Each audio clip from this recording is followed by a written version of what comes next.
Good morning. Dr. Christine, so far away. Hello. Oh, what are you?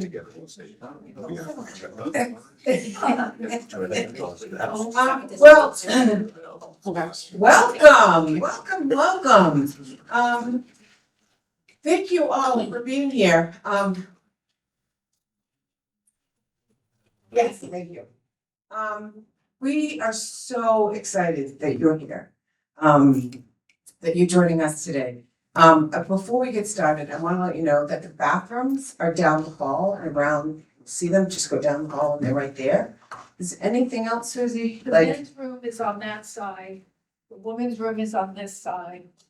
Please be careful in the woman's room. Two of the stalls, have, seats that are not, one is broken and one is really loose in the, handicap store. I'm sorry, if it wasn't the other fixed, so just be sure.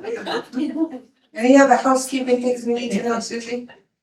There. Let me introduce you to Susie Fox. Sorry about that. Susie works here in the library, and she is the Director of Special Collections. And the Jean Meyer Sampson Center for Diversity in Maine. The trash cans are, those blue things over in the corner, there's one for trash, one for recycles, and, one for liquids. And there are also trash cans, along the back.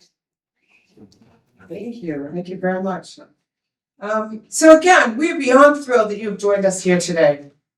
And even more excited to share some valuable information about how racism is a public health issue. We're going to be sharing and encouraging you to get to know folks that you don't know, and also encouraging you to catch up with friends and colleagues that you haven't seen in a while. We hope that you'll be able to sit back and relax, have some amazing bagels and food, and be reminded about why you're here. We also want you to laugh and have fun. We live right now in a community and a society where I think we're 100% all stressed out. I know that is for me, so I'm just going to assume it's you too. And so we need, the only way for us to kind of release that stress is to really enjoy ourselves, have fun, and definitely laugh. So we hope that will be able to, that you'll be able to do that today. So, 5 years ago, Cross Cultural Community Services established this fair, and it was all about COVID-19, as the virus was running rampant in our community and in the country. 5 years ago, this 4-day long event, and now let's see if I don't want to. Oh, look at that. 5 years ago, this event was 4 days long. You can see the logo. It started on a Saturday with an event hosted by the Maine Access Immigrant Network and Maine Prevention Medicine called Ask the Doctor. And I don't see anybody here from Maine Access Immigrant Network. Is anybody here from Maine? Because I think they actually still do that. I could be wrong, but hopefully somebody from there will be here today and we can definitely ask. So it started on a Saturday, and it also, we had an event on Sunday, which was called Making It Plain. And the reason why we replayed this video is because this Making It Plain was it was a meeting with Black doctors actually explaining COVID-19. Because back then we had no idea what it was. We had no idea what the effects were. And not only that, but people of color were just like, what is going on? So we replayed that. And we also had a welcome video. Let me see if this will work, because I'm not tech savvy. I don't know how to make it work. But it was a really good video. And maybe later we'll be able to play it. But there was a welcome video, and the welcome video had, it was different languages, and it just said welcome. And that's really how we started the day. Actually, that's how we started every single day, was with this welcome video. 5 years ago, the highest number of folks in one session was 10. Today, approximately 75 people have registered for this event. 5 years ago in Maine, Black people accounted for the highest rate of COVID-19 in the nation, and 350,000 people had died of COVID in 2020. You gonna fix my video? It's so big on me. Don't tell me all I have to do is press that button.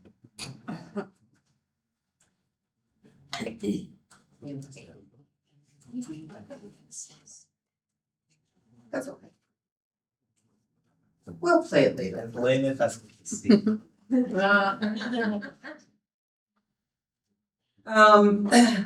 So, and this is just some of the articles that came out, back then, just again, with the statistics that we all know today. 5 years ago, 5 years ago, 5 years ago, every day, some of us who were here would watch Dr. Shaw and Governor Mills give an update about COVID-19 at their daily press conference. Every single day, there was a daily press conference. 5 years later, Dr. Shaw is moving back to Maine. Here's my woo woo. Come on, people, there's coffee back there. And, wait for it. Oh, there's another one. Where was it? There it is, I'll have to go back. It's 5 years later, Dr. Shaw is moving back to Maine and Governor Mills is taking the Trump administration to court. Let me go back now. I'm all about mistakes.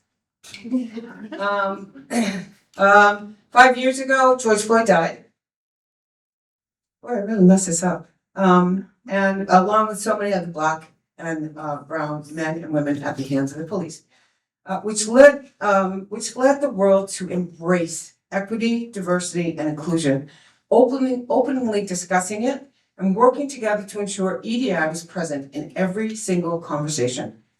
Today, let me be clear, we're still going to talk about EDI and be stronger advocates than we were 5 years ago to hold those accountable for continuing to promote a racial hierarchy culture in healthcare, housing, employment, and more importantly, in our politics. 5 years ago today, 5 years ago today, we had a limited budget.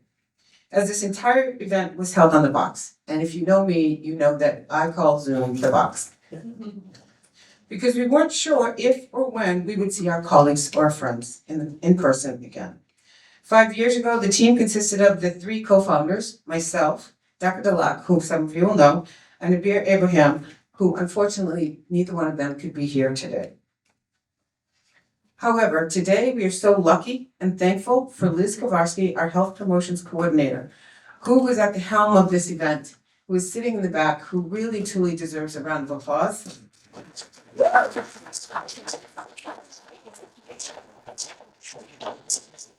And Warren Edgar, who's also in the back. He's our communications director who helped with all the marketing, technical assistance. He attended all the meetings. This event truly would not be possible and as successful as it is without the two of them. So let's get going around with applause. And I'd be remiss if I didn't acknowledge the dedicated members of our planning team, some who have been with us since the beginning. If you were on the planning team, could you please stand? I know who was. Stand. Thank you. And there are so many more. Lastly, I'd like to thank our sponsors. We truly could not have done this event without you. And we have a video that we're going to be running after this that you'll be able to see who all of our sponsors are. But we truly thankful and blessed for our sponsors and everybody on our planning team. So thank you. Now, I get to introduce our guest speaker. And I'm at a loss, I got to tell you. Melissa Hugh is just one of the most patient, kind, intelligent, and inspiring woman I've had the pleasure of working with. I am in awe of this person every time I'm in a meeting and every time I see her. and I call her a friend. Melissa is a graduate of the University of New England, where she earned a bachelor's degree in medical biology and a master's degree in public health. She previously served 7 years in healthcare, including 3 years at Maine Health, where she worked on accessibility to healthcare for vulnerable and marginalized communities, and served as co-chair for Maine Health BIPOC Care Team Network. She attributes her passion for public health work to her lived experience. She was the first ever municipal director of diversity, equity, and inclusion in the state of Maine. Hugh created high-level equity assessment and advocated for community health, economic mobility, and civic engagement. Melissa currently serves on the Maine State Workforce Board, the Office of Population Health Equity Advisory Council, where her and I do a lot of work together and get in trouble. Not all the time, most of the time. And she's currently works as the Director of Economic Opportunity for the City of Portland, launching initiatives that address social determinants of health, workforce, civic engagement, community integration, and economic mobility for all. To say that I have respect for this woman is beyond. And so I'm just so grateful and gracious that you're here. And so you guys now get to hear from Melissa. All right, everyone. No, I don't want it on this. Oh, okay. Regina, thank you for having me here. As Regina said, I met her when I was started the Office of Population Health Equities Advisory Council. But I had heard of who I call Miss Phillips for quite some time before then. And when Regina would come in, she would always be extremely topical. She would say racism is a public health issue in almost every meeting. And she didn't care who was in the room. And I would listen to her, and with my background, I would honestly answer in my head, of course, racism is a public health issue. Even mathematics would tell us that racism was a public health issue. It wasn't until 2019 that cities all over started declaring racism a public health issue. And it wasn't until 2020 that it was made national. But in 1619, the first slaves were forced to come to America. And in 1619, 20 to 30 human beings got off of a ship, and their bodies were used as a foundation for a healthcare system. That's 400 years. 400 years to tell me that there's residual effects to racism being a public health issue. COVID-19, you mentioned, right? And it was awful for the state of Maine. Black Americans were more than 3 times more likely to be hospitalized by COVID-19 than their white counterparts. It was a systemic issue. Everything that I had learned in school taught me that race was at the root of our public health crisis. It's undeniable. I worked in many institutions across Maine for many years, and I see Kathy there who mentioned one institution that I forgot about. But I worked at Kids Peace when I was in school. And Kids Peace is a behavioral health professional organization that deals with kids with trauma and behavioral health issues, that is PHP. In that system, I worked there for about 1.5 years, and I had an overwhelming of 12 families, 2 of which were families of color. And I want to speak about one, an Iranian family. Typically at Kids Peace, my care treatment plans lasted 3 months. For this family, I was there for 9 months. I was brought into a family where a daughter was beaten by her father into a closet multiple times. The mother finally decided to call the police, and he was removed from the home. I was there because the daughter had a behavioral issue. I showed up with clinicians who were all so kind and social service workers, hell-bent on providing access and treatment for this one family. I quickly realized that this child was misunderstood by the clinical plan. The intention was there, but the conversation between the culture of the family, what the child was facing, and how she showed depression and how she showed mental illness did not live in the clinical plan. It lived for the 10 other white families that I dealt with, but not for this specific family. The family was dealing with language barriers. When we walked in, the mother had an interpreter, but she nodded to everything that came out of the clinician's mouth, which told me that she had no idea what they were saying. She just wanted her daughter to be helped. The clinicians would say things like, oh, the child's a little weird, she's a little touchy, and they would write in these case plans, and you can see a stark difference between the way they talked about white patients versus the way they talked about this one Irene family. And again, they all had great hearts and great intentions, but the bias still was seeped in to how they provided care. I then worked for Planned Parenthood. And I was raised in the South. And in the South, Planned Parenthood was located in the most dangerous part of town. Every Planned Parenthood building was broken into, the signs were falling off, there were either rails, it was just a no access zone. And God forbid you were seen walking out of that building. Here in Maine, Planned Parenthood seemed to function a little bit differently. So I was curious and I became an intern and I worked for free for about a year and a half.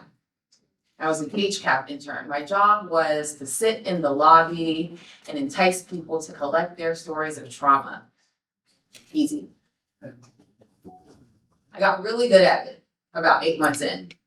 And I would read stories of hardship, of access, of barriers to transportation, of language abilities, of trauma, of stigma.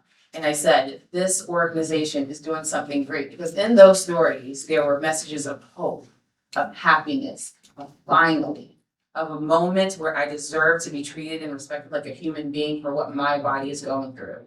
And I said, I must tell the entire Black community of Maine about this organization because they do not exist in this space. So I door knocked in every community organization, and they did not receive me with open arms. Because even in minority culture, there was stigma against the type of healthcare that is provided for their individuals. I had to change language from using protective medication to child spacing. I had to build a narrative around spaces of Planned Parenthood being for healthcare and checkups, and not only for abortions. I had to dismantle disbeliefs within our own community so they could be provided access to healthcare. And I had to build trust through me and my recognition of this organization so that they could have success. And then I worked for Maine Health. I worked for Maine Health for about 3 years, and the anecdotal stories that I could share from Maine Health are beyond. We dealt with every population, aging populations who hit their donut hole and could not receive prescribed medication and did not know what to do. We dealt with rural populations who had health literacy issues and had never interacted with healthcare systems until their late 60s. We dealt with minority populations who suffered every single thing that I've listed, and with the language barrier and a twinge of racism. We dealt with all of these barriers to stabilize folks, and we put out initiatives like care team networks, DEI, in hopes that we would create access and comfortability in a welcoming environment so people could receive the care that they needed. I knew all of this when Regina said racism is a public health issue. But still, Regina insisted on speaking about it with such passion and vigor that it made me question what I knew and what I was taught. Regina had one thing that I, being a first generation to this country, did not have, which was a lineage. She had an ancestor of ancestral stories weighing upon her that when every room that she walked into and she counteracted with a white organization that did not allow access. She called upon these ancestors and said racism is a public health issue first. And you still have not solved that issue. What is race? But a social construct. That's all it is. And if race is a social construct, that means social constructs dictate how we give out healthcare. Race is just what you see. It's that superficial layer. One of my favorite TV shows is by Shonda Rhimes, and it's not Grey's Anatomy. It's How to Get Away with Murder. Yes. Right. And in one compelling argument at the end of the show, she says, racism is built into the DNA of America, and as long as we turn a blind eye to the pain of those suffering under its oppression, we will never escape its origins. I gotta love Viola Davis. And that sat with me. Like I said, Regina spoke about ancestors. And I participated in a Black Travel Maine tour of Portland, right? And there we passed by libraries and bookstores that held truths of these ancestors and historical documents that held truth of these ancestors and minds and curiosities. And I advocate everybody to read, but it also let me know that there was another part of Portland that collected these stories as well. And this part was in the cemetery. And I thought of what it would be like if we actually heard the first person voices that were tied to these stories. Would it fuel us to do equity work a lot better, with more urgency? If we heard the cries of Henrietta Lacks, if we understood the syphilis Tuskegee experiment from the voices who said them, those who watched people die around them while medical providers stood and did nothing, those whose bodies were used without their consent, if we heard it from them, would it awaken something in us? I wish we could. Dr. Sims is often hailed as the father of gynecology. And he is said to have developed groundbreaking techniques to repair complications of childbirth by experimenting on enslaved Black women and girls without their consent from 1845 to 1849. He created such amazing medical records through the bodies, through the Black bodies that came before us.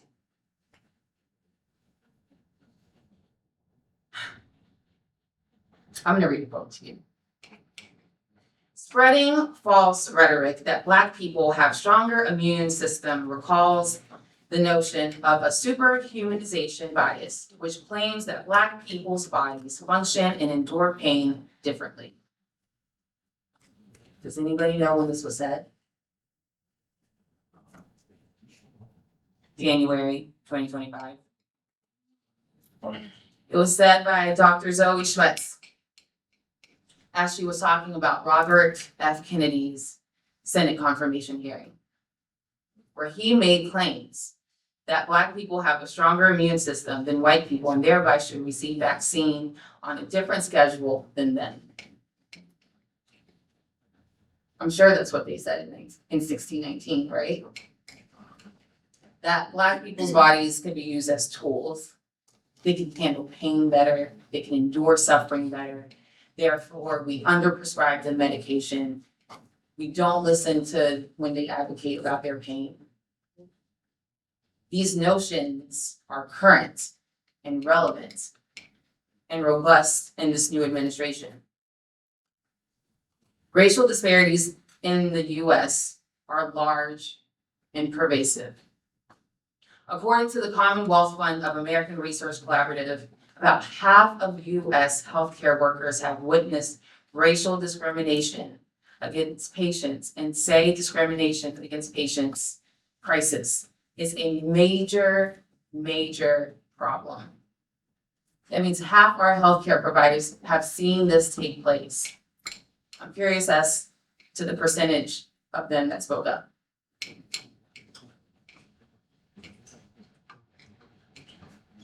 Does anyone know the story of Fannie Lou Hamer? Fannie Lou Hamer was a civil rights activist.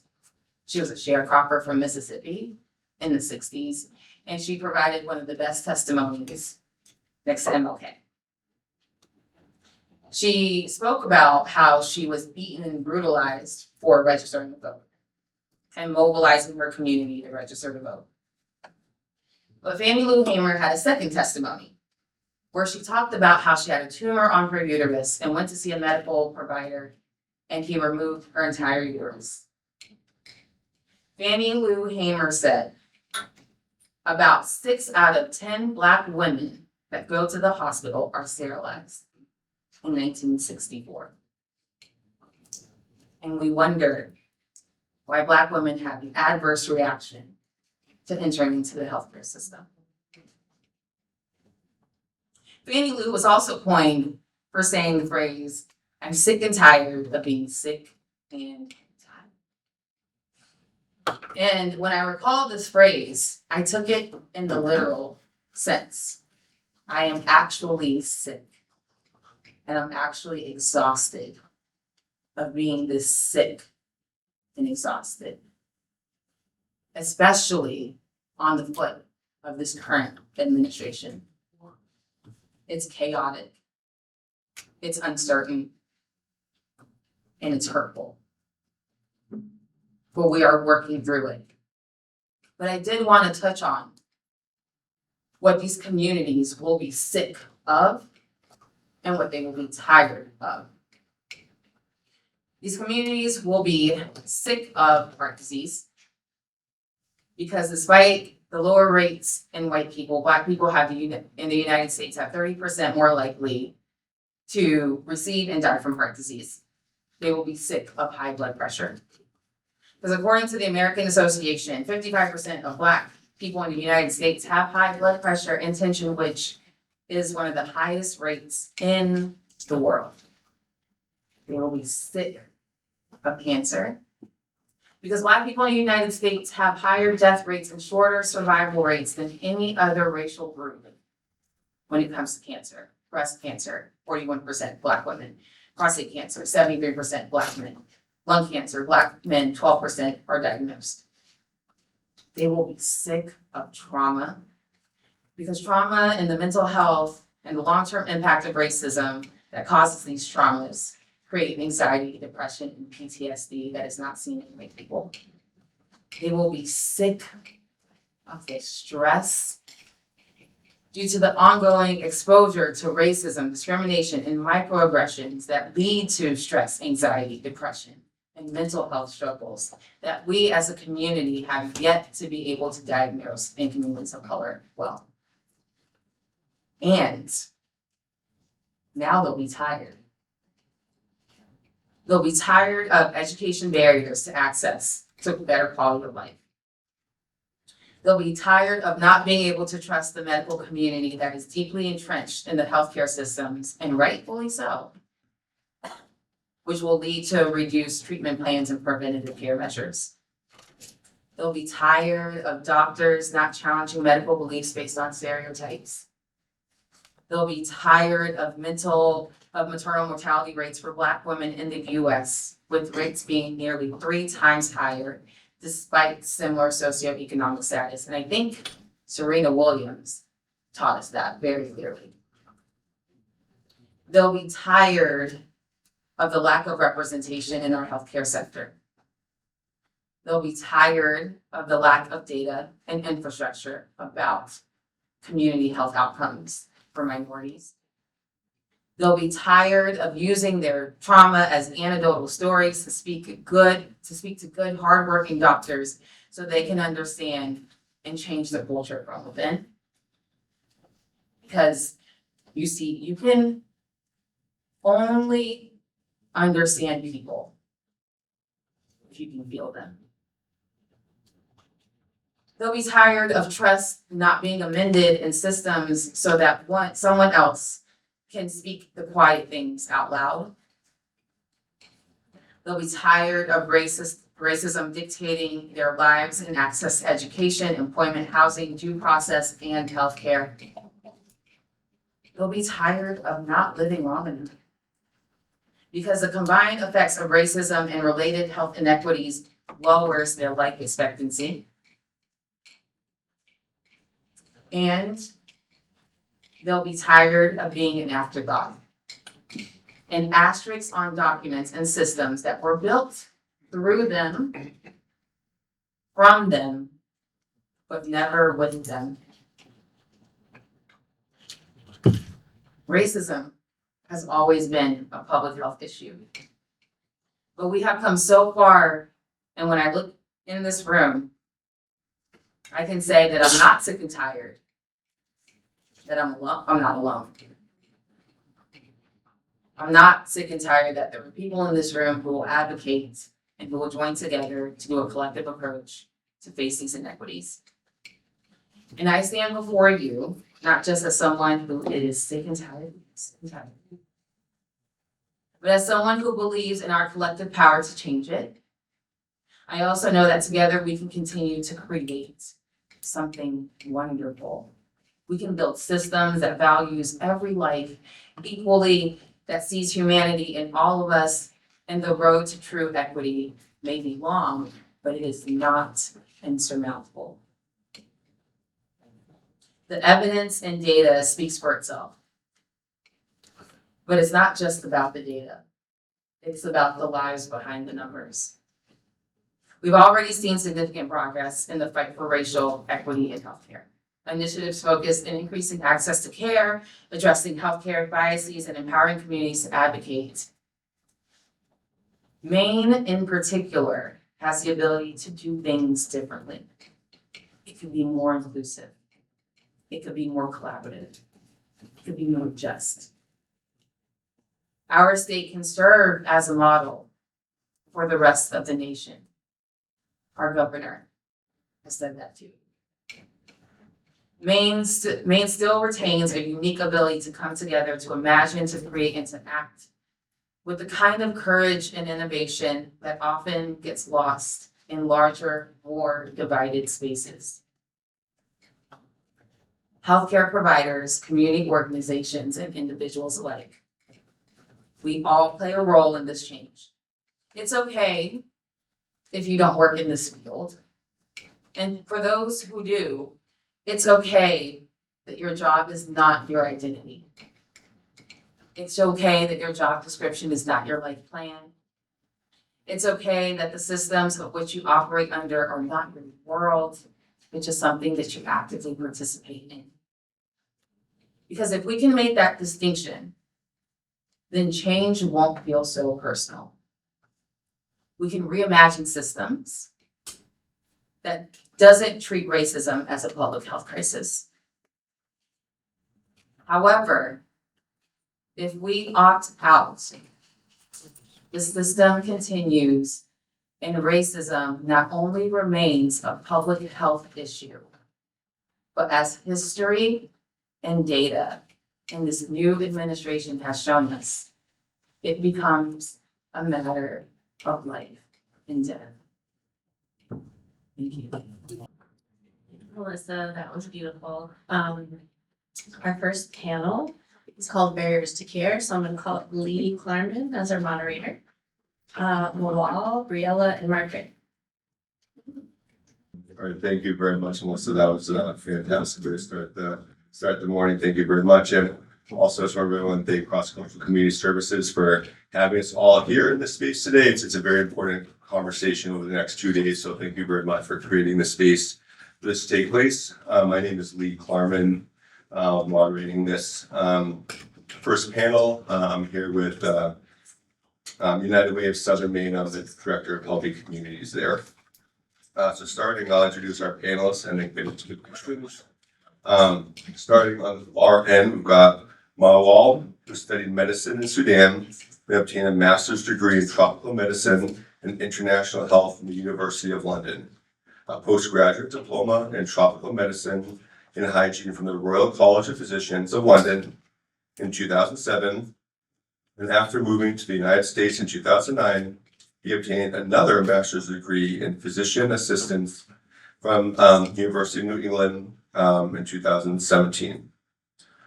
Mawal has worked in various medical fields overseas and in the United States. In addition, he is actively participating in various community activities to raise awareness and prevent health-related issues. Currently works at Maine Medical Center in Portland, as well as Central Maine Medical Center in Lewiston. And next up, we've got Margaret Rowley joined Maine Health in 2023 with more than 15 years of experience working with BIPOC and LGBTQ+ and students with disabilities. Over the past decade, Margaret has helped students with academic and personal skill development. Her background in curriculum and instruction has landed her positions with companies such as Citizen Schools Boston, Trio Upward Bound. Most recently, she held a position with Maine Department of Education as a Director of Diversity, Equity, and Inclusion. Her expertise was used across the state to help schools build inclusivity and belonging. Margaret holds a master's degree in education and is currently working on her doctorate in educational leadership at the University of New England. Her current role at Maine Health involves developing, supporting, and facilitating training while engaging with multiple stakeholder groups to inform internal DEI efforts. Next up, Briella is a community health worker passionate about public health, patient education, and advocacy. She balances full-time studies at University of Southern Maine with a full-time job in healthcare, demonstrating strong work ethic and time management.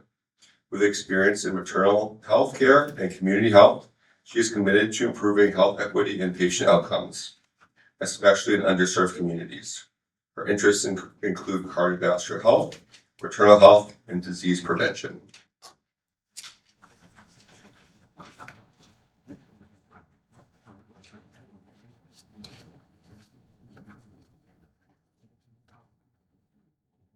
I'm actually going to start this question now at the far end of the wall. Then feel free to also, Margaret, add your input as well. But can you tell us about the systematic barriers to getting credentialed while being foreign trained? And then the second part of the question, can you also tell us what's been done to make this better, to improve the system? So I'll pass it off to you. Yeah, all right.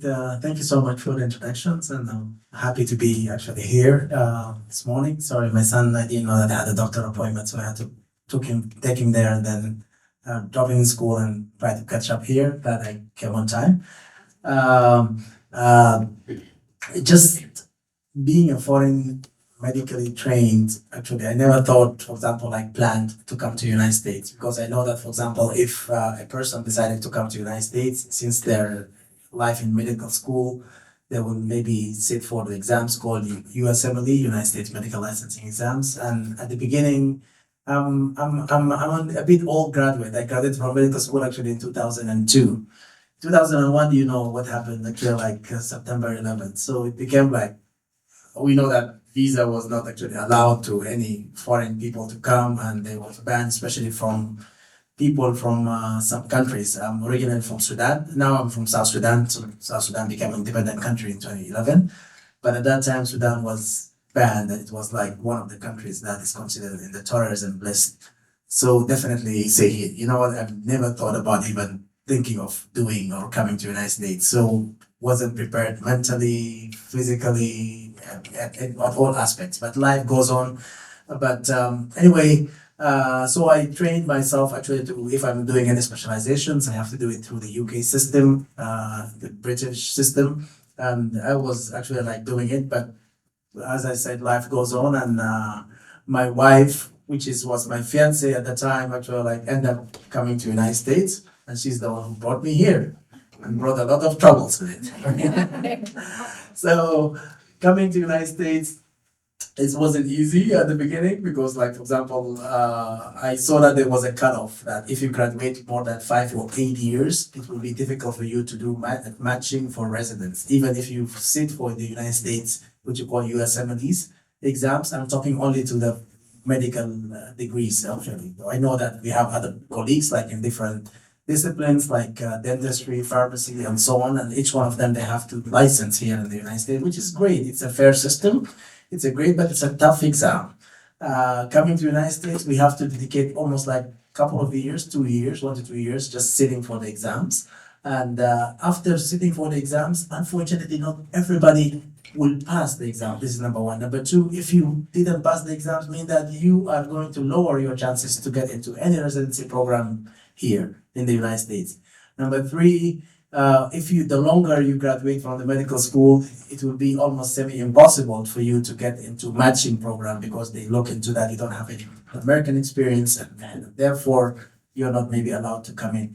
So this is like the barrier that is there. I came to United States in 2009 and I know that almost 2010 where I officially became here. And at that time I knew that maybe the barrier was longer. I decided to educate myself, work in public health because part of my degree actually like public health. And then I came to Muscat School here, just like decided to do more work in health administrations or something like that. And I took 2 courses, which is number one, the American healthcare system, to learn about it. How is it? Because it is a complex. It is not like the rest of the world. I know WHO, I know how things work worldwide, but not the United States system. I don't know what's Medicaid, Medicare, whatever, like so many names and so many categories. And then I took also another course called Health Law and Ethics, just to know how to cover my rear end if I fell into any trouble in the United States, if I decided to work in the healthcare system. So I decided to take these 2 courses. And but after getting that course, literally my brain opened and my eyes opened. And the time I was working as a community health outreach worker for City of Portland. I decided that yes, I wanted I miss seeing patients and dealing with them because this is my passion, especially like during like neglected diseases. So I decided to become a PA when I understood the mid-level, contributions to the healthcare system and what they do. It was like great impact. And becoming actually like a community health outreach worker, like one of the players like in the healthcare system, I really felt the importance of that. And of course, like my wife not just ended up in United States, but she came to Maine, which is actually considered as the whitest states, actually like maybe one of the whitest states in the country. It was really tough, but being part of the minority health program and knowing people like those of Abir and Regina, and also like knowing, like a lot of good system here managed to diffuse so many things. So it is difficult for immigrants, especially graduates from the foreign medical graduates, like in the schools, especially older graduates, to come into the system and get into matching program. It's not impossible. We know that some people, they manage to do it, but they are maybe newer graduates. And also having for us, for example, being there, we managed to talk to younger colleagues for example, like talking to our senior colleagues here, like in the hospitals. Hey, can we give a chance to this one to shadow with us, or can you give a reference to them to get like good matching, stuff like that. And some people managed to break through and come in despite of the difficulty, but it wasn't easy for my generation. I know, for example, at least 5 of us who are used to practice as physicians back home. We came to the United States and we are physician assistants. We are so proud, we are happy. And I know 3 of us, we work here in Maine, and we are doing our best actually to continue carrying the mission. Sorry if I took longer. That's what we're here for, listening to you also. Margaret, really, you want to speak on this or credentials for some of the challenges getting into the workforce? No. I don't think I had the same challenges. I came here as an international student. And I went to an English speaking school, American accredited school. So for me, college was like, it's gonna be easy because everything can transfer to college without me going through a lot. But one thing that I know is as international students from other countries, you go through a lot. Your credentials, sometimes you have to go back and learn English.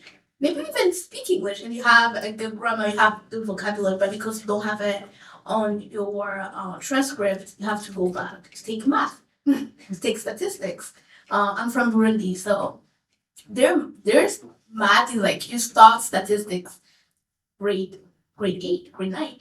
So you know that already, but because you come here and you're like, no, really, your transcript does not look like you can transfer here. You have to go back. So I think that it is a big challenge.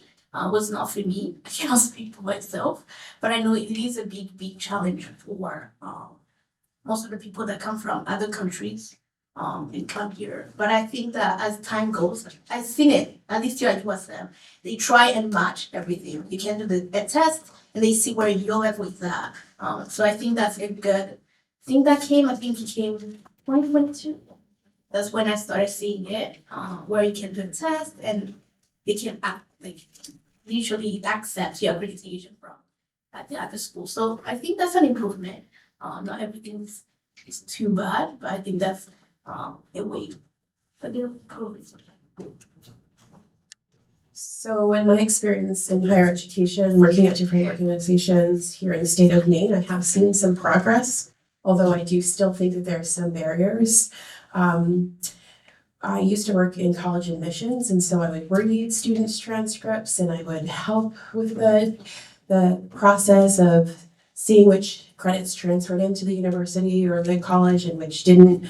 I was oftentimes very sad to see that many students had to go back to school, even though they were fully capable of practicing medicine or their career path. I think there has been some progress, like Briella said.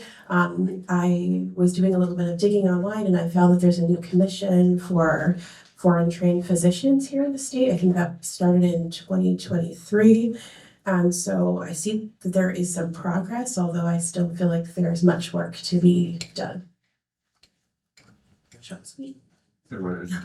Or you be up first, this next. Yeah, I just Oh, sorry. there. Make so many people actually when they come to this country also they change their career. Like for example, I know a dentist that was there, and for him to get into to able practice here, I think just decided to change the career and becoming like a nurse, and then from there like maybe becoming nurse practitioner later on. Right now doing the grad. So there's like some kind of flexibility, of course, like in terms of also the foreign medical graduates or foreign trained health professionals in general.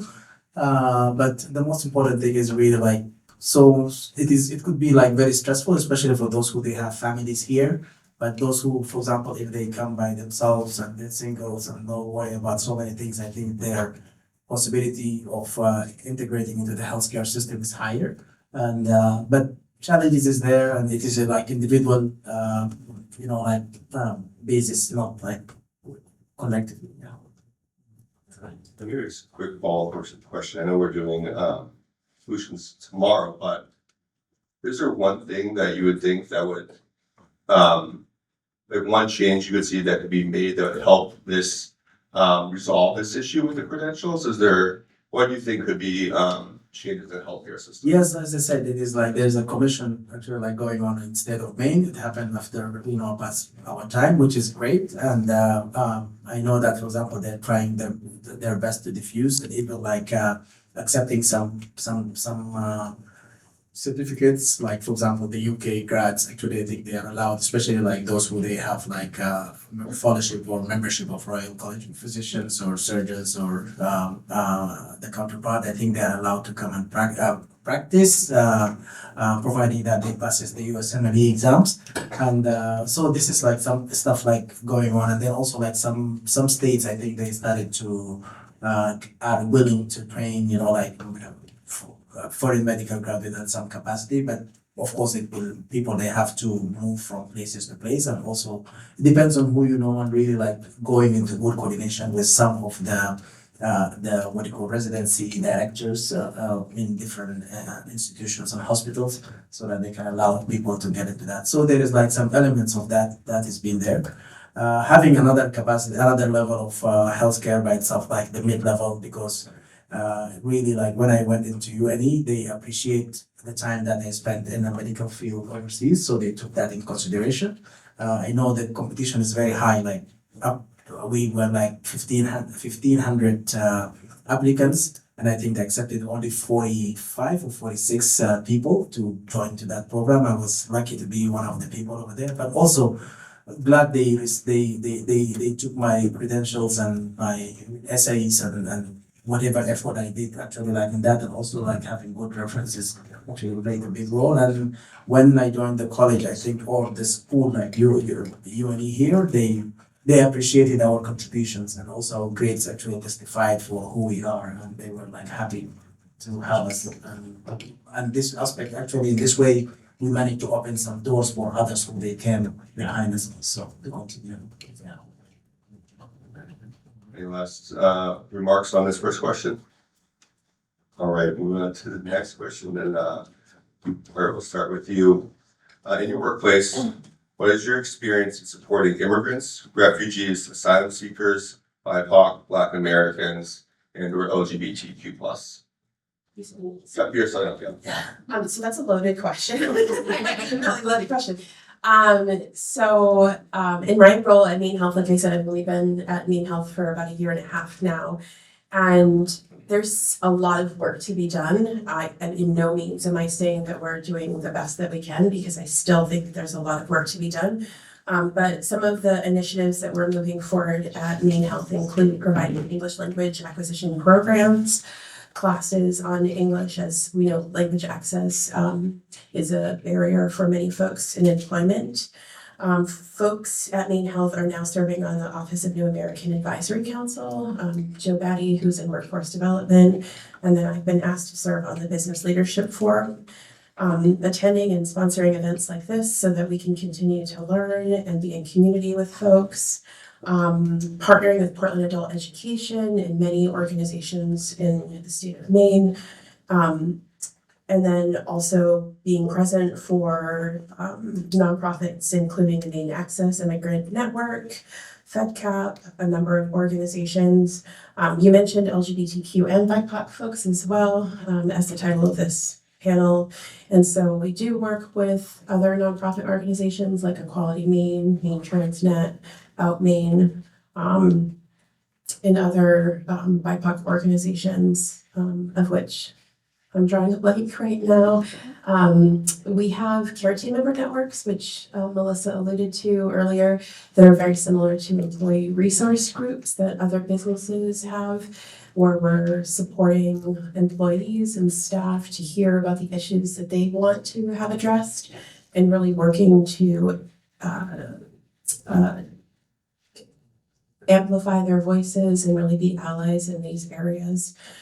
Again, I'm just going to underscore, we still have a lot of work to do, and we're continuing to get caffeinated so we're not sick and tired of being sick and tired. So, yeah. Anyone else? So I'm a community health worker at Greater Portland Health. I am also a volunteer youth coordinator for Your Presence, whoever knows Your Presence. It's a nonprofit for women. So I work a lot with BIPOC, new immigrants, seniors. I work a lot with communities. What we do, the thing I do is health education and advocacy for mostly my patient or the people I meet. As I say, there's a lot of work to be done. But one thing that I think that, but I believe that it made me so happy because it's something that's coming. It's doing cultural training for other organizations, cultural training for providers. It's still something that we have to advocate for. But it's something that I've seen that's starting. I'm gonna give just a small example, like in Her Presence, that's cultural training to other organizations like HUNA, because as diversity is literally growing in Maine, and you might have people from other cultures, other countries, and they are not maybe used to the system here. So for you to train them, for you to manage them, for you to help them grow in their careers or even the school students, you need to also be, bless you, you need to also be culture trained. So that's something that I've been also focusing on, but mostly for youth and parents, because I think that's want to understand more. That's where I'm at. But in general, yeah, that's what I do. I think I'm really proud to be work at before going to Maine Medical Center or Central Maine. Actually, I was in Greater Portland Health, where I work as a community healthcare worker before actually like getting into becoming a provider, and it's not easy, and the time also changed. Like literally, I'm sorry to say that the political climate right now is not friendly, but I'm glad that our people are still friendly so far. Unfortunately, like for example, I know that whatever efforts actually being done by people providing like interpreters, providing cultural brokers and different things to navigate, to help actually people to navigate the healthcare system to understand what's going on. Also to build bridges between the immigrant community and the healthcare providers, for example. The community, for example, our members of the community, they're not very, like welcoming. If you just like say, hey, listen, your child here now, he need this 5 vaccines today.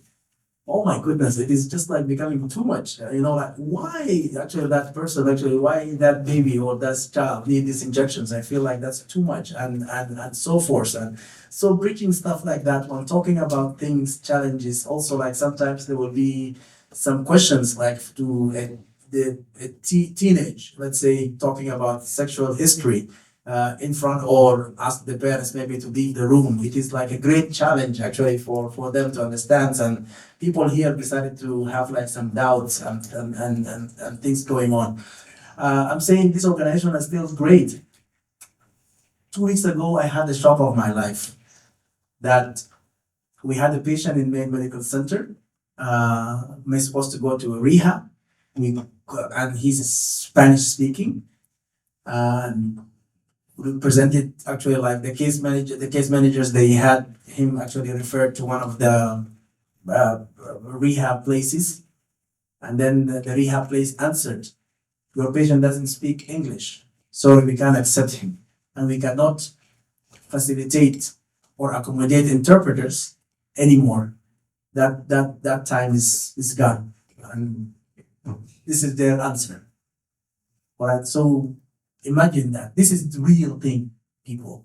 All right, like every ladies and gentlemen. And this is the challenging thing. And that's why I feel like, and I really wanted to come today to say presence of organizations and discussions like this one has to keep on going. We don't have to, like, doing good doesn't require a law to help us doing good. If people, for example, like having the like common sense and logic. For example, let me bring a very bad example. Sorry for that. Like for example, everybody knows that I'm not gonna allow to spit in the floor, right? Because if I spit in the floor, it's gonna be odd and different. There's no law saying that I cannot spit on the floor. But of course, based on like everybody, based on the level of education, based on gentleness, based on whatever like hygiene, education or background, this will allow us actually not to do that. I'm not gonna spit on the floor right now. But for example, if even if like that law is there or not, the same way, for example, in the healthcare system, helping person in need, it doesn't require a role. Unfortunately, that role, for example, like let's say DEI or whatever actually was there to help to be sure that like a person like this one gets help. But right now, for example, just based on an executive order somewhere, some people they respond like that. They are healthcare professionals as well. They should help a person like this. Unfortunately, they decided not to. Why? We know the answer. Does anyone else have any examples of how systematic barriers you see either at your place of work or just in the community are preventing folks from receiving the same level of healthcare?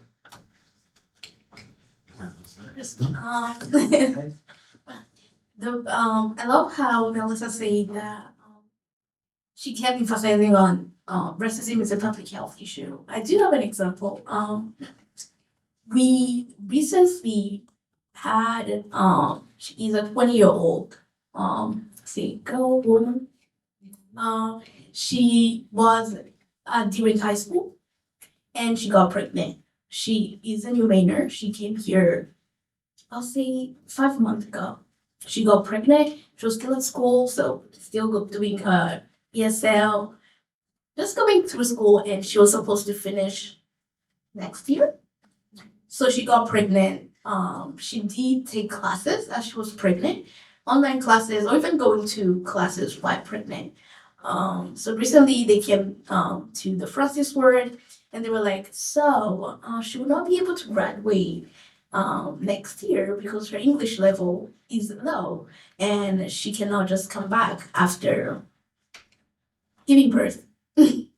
So I was there and I was like, this is weird. Why did nobody think about, oh, and her princess has English classes. Why can't she take English classes as she's raising her kid? That way she can come back to school and continue and finish next year as she's done. So I went through it, advocated. I was like, I can personally give her English classes as she is pregnant and she's at the Francis Word. I will take my time every afternoon and go and give English classes. That way next year she can be able to go back to school as she finishes. So they were like, I'm not sure if it's the same level the school is given. Like, what is the level the school is given? Can we have the books? Can we have the curriculum? That's it. It's a simple thing. And that made me understand how we still have some big work to do, a lot of work to do. Just because she's a new immigrant, just because she just came and her English level is not at the same level as her classmate. That doesn't mean she did go to school. She did learn the little English she learned in her country. She does write English. Fun fact. She writes good English. It's just the pronunciation that's not there. We all have accent. I do. And it's just, that's when you say that racism was a public health, that's the first thing that I thought about. I was like, this was racism to me. Because first of all, you saw where she was from, you saw her color, and that she was pregnant. In a way, you also judged her. So good thing we advocated. I had people to also go. I guess the voice is not heard if somebody doesn't know somebody and somebody knows somebody. So yes, we were able to give her I'm able to give her English classes every afternoon. That way she can go back and finish next year. So that's one of the examples, not just the patient. I also have one last example. I worked with a provider. I would say that they were not culturally trained. And this patient came. As they came, they were literally from Africa, like few days. They were just here like 3 days. So they came to do their checkups, to do everything, like getting a PCP and all that. At that time, I don't think we had interpreters. So they were speaking English, but not as good as it should be. And this provider was like, oh my God, I don't understand anything. And they said it aloud in front of the patient. They're like, I can't get anything. If you have somebody who speaks English, next time bring them. But for now, I cannot see you. I was like, wait a minute. I was like, no, you cannot do that. You cannot just dismiss somebody because you don't understand the language. Or you cannot dismiss somebody because you don't understand what they did when they were back in their country. There's a lot of cultural things we do in our country. One example is when, at least my home, when we have flu, we don't go to the doctor. No, mom will prepare some herbal things that you will drink and you'll get better. How many providers will understand that? They're like, you're poisoning yourself. So that's a cultural thing that you need to understand before you see somebody. You need to also inform yourself, not just as a provider, but as a human being. That person comes to you because they trust you, you're gonna help them in a way or another. Or maybe they're just there for you to listen to them. Not even You don't have to even give a feedback. They're there for you to listen to them. As a doctor, I think that not all doctors are there to give just medical advices. Ask your patient, hey, do you miss home? Maybe that's why they're always sick, or maybe that's why you're diagnosing them with depression. Maybe they miss home. You didn't ask them that. You didn't ask them if they miss food from home. Maybe that's why they're not eating. Maybe that's why just they don't want to do anything. As I think, based on who the person is, do not generalize just information as a provider, as a teacher, as just an employer. Inform yourself about who the person is, where they're from, and help the person based on that. But yeah. Any other examples anyone wants to share before we move on to the next question? I'm not sure. Of course, there are always like examples. Currently, I work for diabetes and endocrine, but it didn't happen in my time actually. But maybe this is the story that happened previously when I knew the story from Greater Portland House.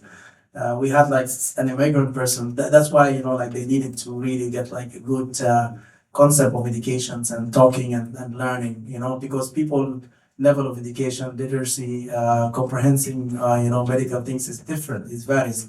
Like for example, somebody just newly diagnosed with diabetes, and they decided that to give that patient, because of high A1C level, like an insulin. And I don't know, the nurse at the time, I think, decided to go, and there was an interpreter that was there. Everything was perfect, like things we were there. So they were teaching that brain patient to how to give herself an insulin. So they brought, because so that to teach actually the injections, they brought an example. They brought an orange that was there. So the nurse was teaching. You can pull up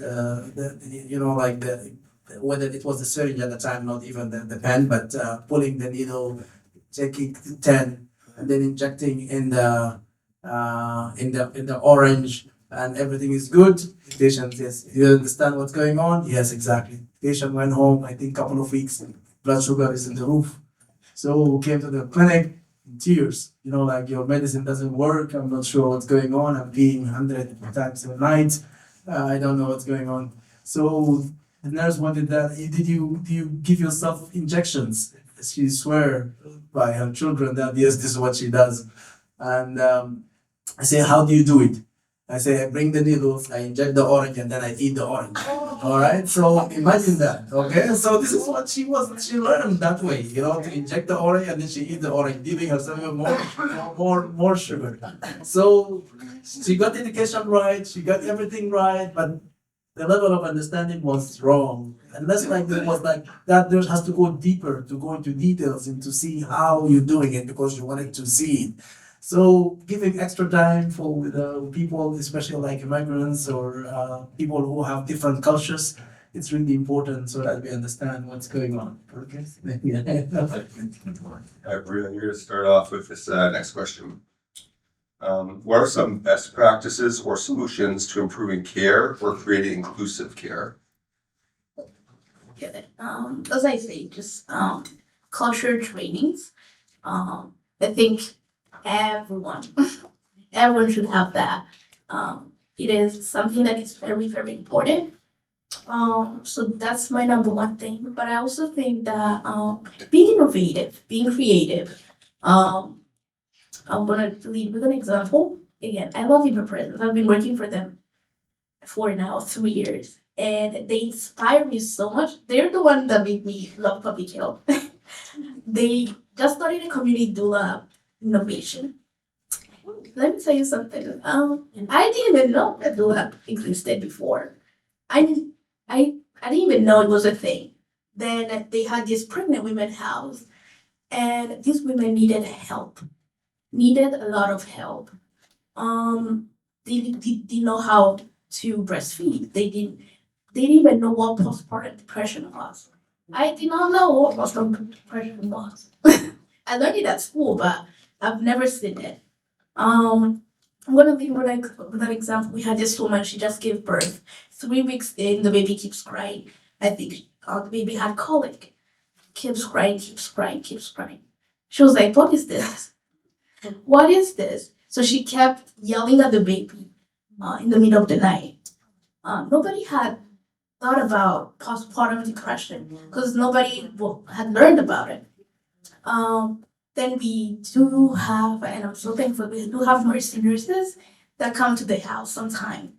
So they were like, I think you have postpartum depression. You need somebody to talk to. She was like, depression. To African people, I know how we feel about depression. They're like, depression. Now she was like, no, I'm good. It's just this baby keeps yelling. So how can I help them out? They're like, no, you need somebody to talk to. They could not get her to talk to a therapist. So this Claudette, who is the ED, she was like, I heard about community doula. We did have one community doula. She was like, we can train our immigrant women, our immigrant mamas who are here, who have experience in motherhood, and we can train them that way they can be community doulas. So she started that. They started that, and they got somebody for that. That mother, that person will come, talk to them, help them out. They will go together to the appointment because they understood English. They knew the system. And I was like, oh my God, this will change the world if the world knew. This will change the world. You are there during pregnancy, after pregnancy, you are educating the mothers. That was like, this is such an innovative way and a creative way to do things. And it is very also, it opens doors to many things. Because if you have somebody to talk to, you learn and you teach somebody else. So I think that's also something we have to be creative. We have to bring innovation. Think about something. Think how you can incorporate it into what you're doing. Another solution that I think is also very crucial is talking a lot. Like these kind of events. Keep talking. Not just talking, act. As you talk, act. We might be talking here, but when you go back to your workplaces, when you go back to your communities, act on what you've heard. Take the resources, share the resources, and I think it's just a matter of thinking human, just a matter of thinking loving, kindness, and all. We should just stop thinking about our own personal interest in this, but also think that if your neighbor is okay, you're okay as well. So yeah. So my new job title is inclusion and equitable care. It's no longer DEI.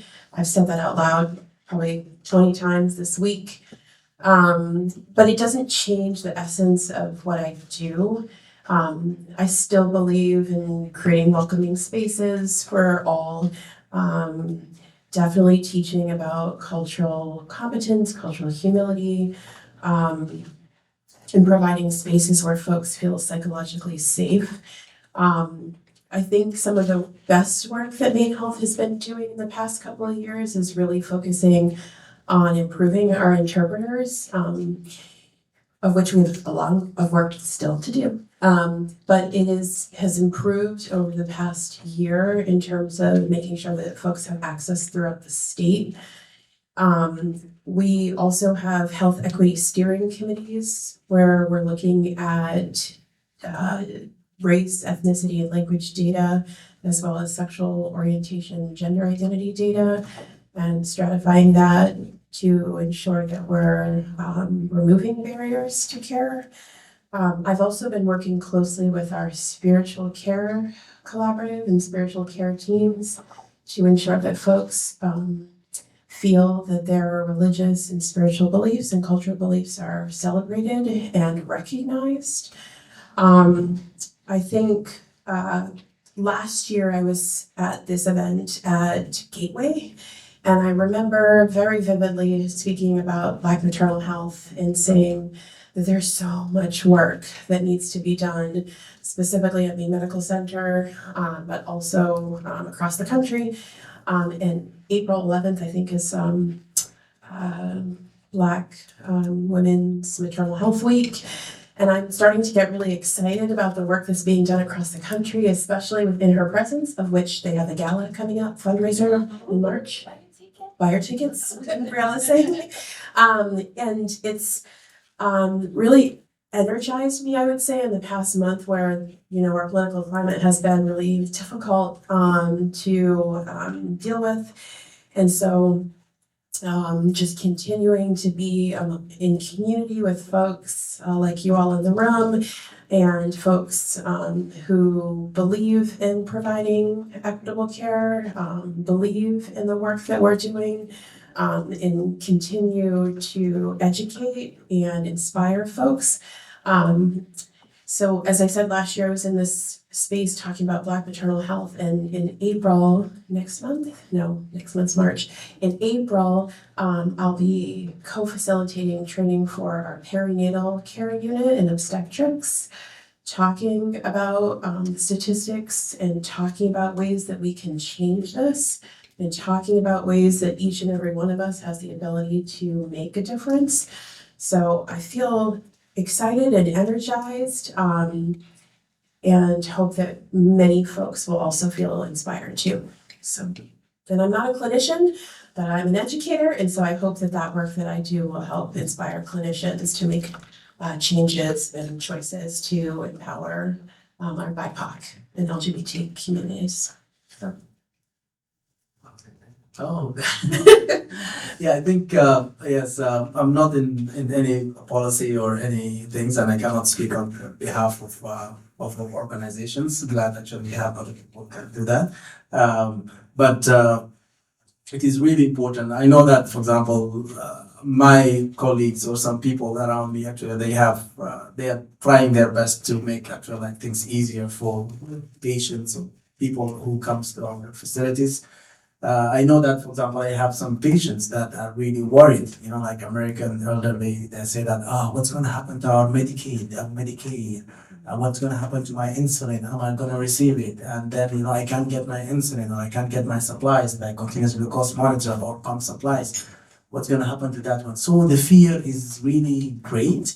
And of course, when somebody's have these fears, of course there will be anxiety element, and when you are anxious, when you are having depression, when you're worried all the time, it can affect your health or their health in general.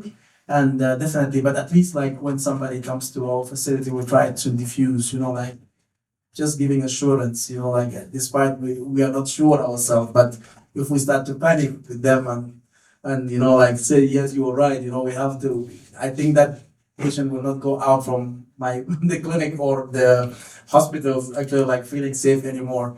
Adding to that, for example, let's say immigrants community, especially those who are asylum seekers, despite they have applied for asylum, now they feel like they are totally unsafe. ICE is in their tail at every place, different places. I know some folks in worship areas, they started not to attend these places anymore because they're afraid. Even in the hospitals, for example. This story didn't happen in Maine, but I talked to some colleagues in different places, but one colleague actually called me from Texas. We were talking and said that, yeah, it's really bad. They had somebody, ICE people were outside the hospital. So one of the patients that came for a clinic, inside the hospital, just decided to lock herself in a room for almost 2 hours, in the bathroom, for 2 hours, just still calling her daughter to be sure that she's close enough to the gate to the door and that she can just jump into the car and leave. And it was really a safety hazard, a safety issue, because nobody was able to use the bathroom. Of course, she's there, she doesn't want to talk to any people, she doesn't trust anyone that is talking to her, need only speak in her language if people to talk to her. But fear this one actually started to be, it's a real thing, and it became a safety issue. There is a fight or flight or fight, flight or flight respect. What do you call it? Response or reflex. And this is actually it's going there. It is really hard and sad. But I believe we all have a role to play by providing gentle words, gentle things, like softly speaking to whoever in front of us, treating people with respect and with dignity. I think this is really the number one thing that we have to provide as healthcare providers.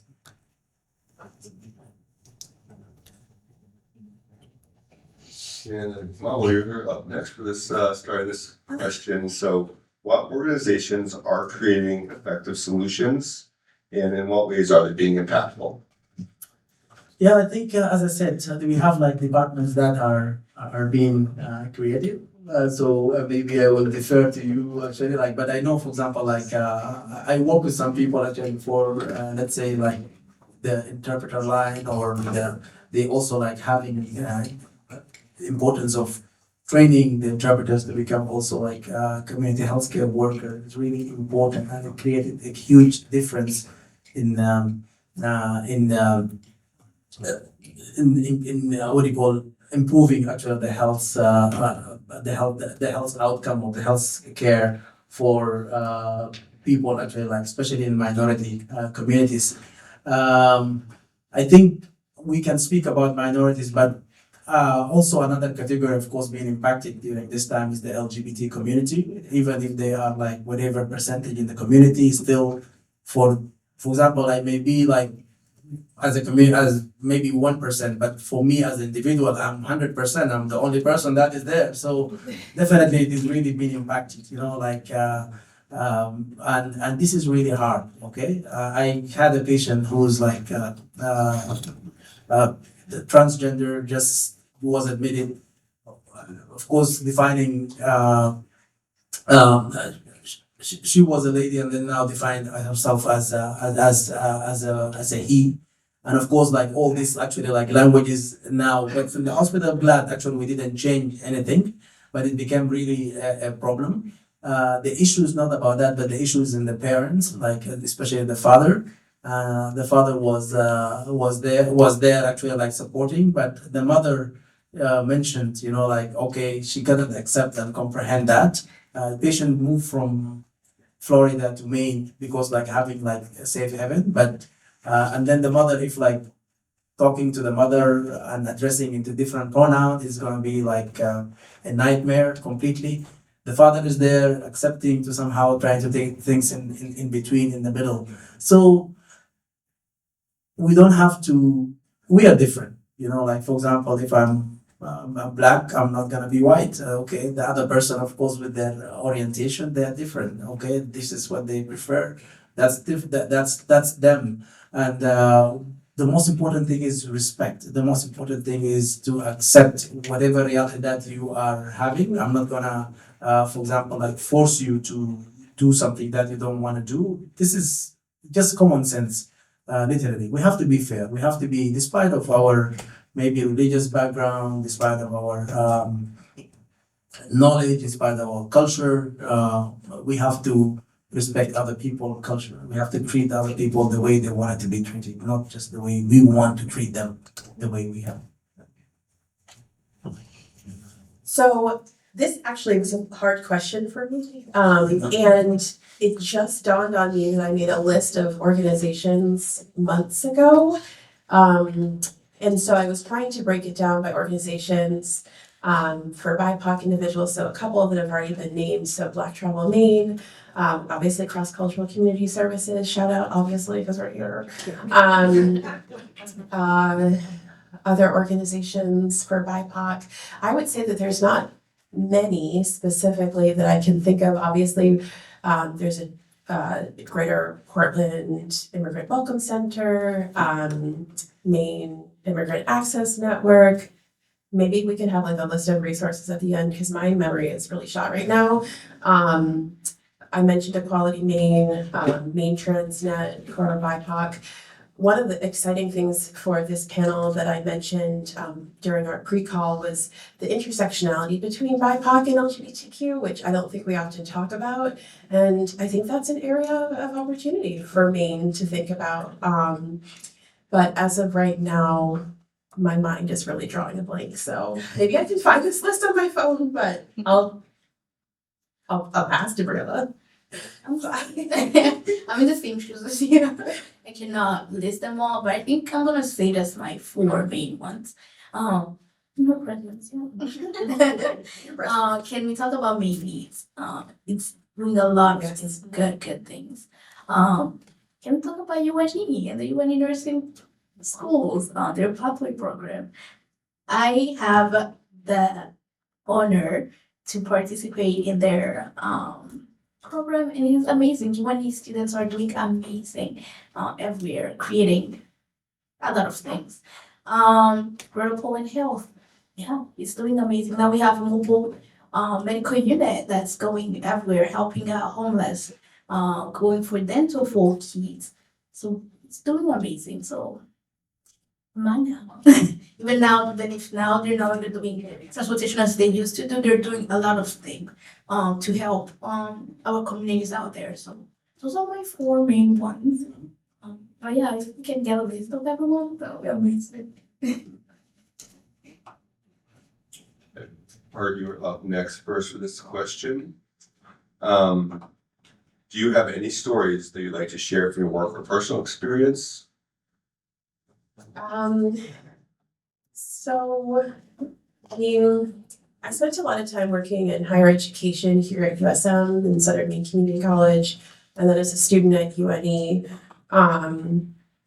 I don't have any personal stories I would say as barriers. I think one of the things that I came to realize is that I've been very fortunate where I haven't experienced overt racism here in the state of Maine or New England, because I've lived in Boston and New York, but I've witnessed it among many friends and colleagues, and I've always tried my best to speak up in the face where it's occurred and not to stay silent or turn a blind eye. I think back in 2001 was more energized to do this work when I ran for city council and lost twice. But I think that I've been really motivated and empowered to continue doing this work despite the executive orders to stop this work. And I feel like many friends and family that I associate with have really lifted me up to say that we need to keep going and not lose the sight of what we want to see in the future. I think there's a lot of fear, and it's a strategy to keep us afraid and to put our heads down, but I really feel like we need to keep fighting and pushing to moving this work forward in whatever name it may be called.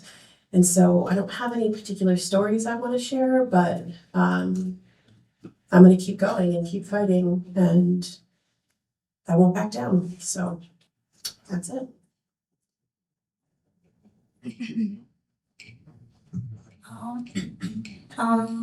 A personal story, yes.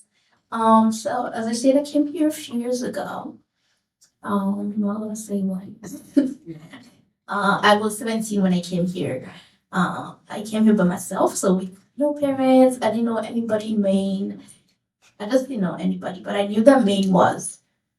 Everyone was like, Maine is easy to live in, small and very loving.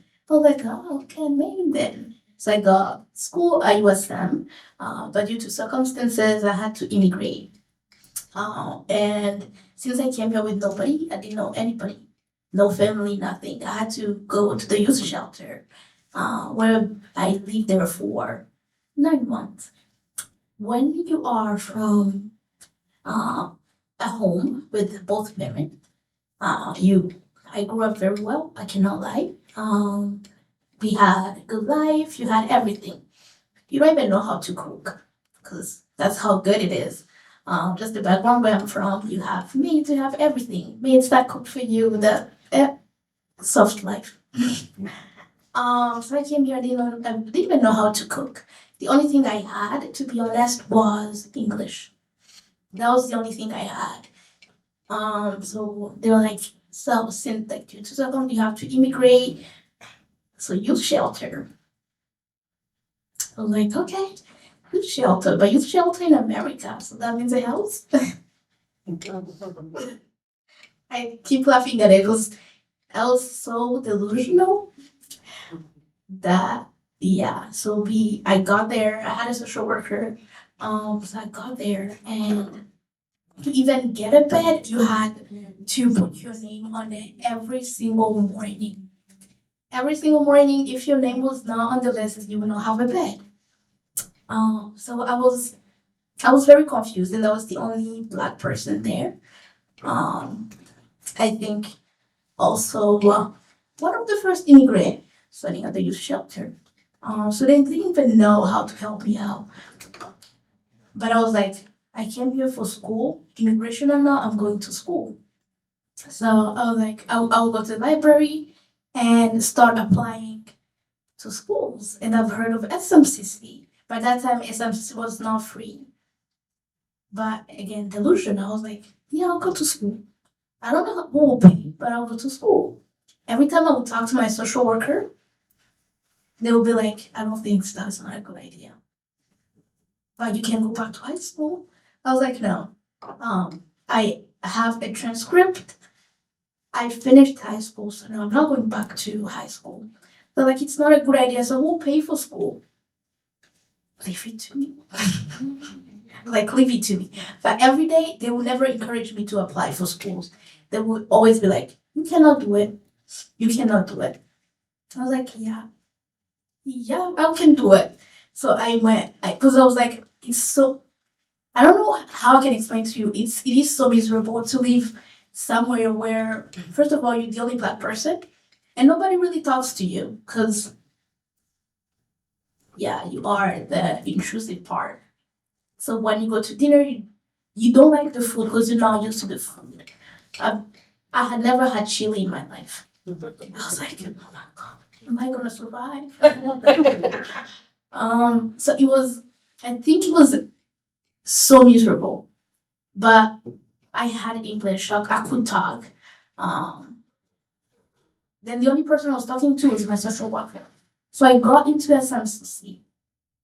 And you know, when you finish applying, they give you school. They also give you the deals for the school. I was like, oh God. So who's gonna pay for it? I keep asking, like, who's gonna pay for it?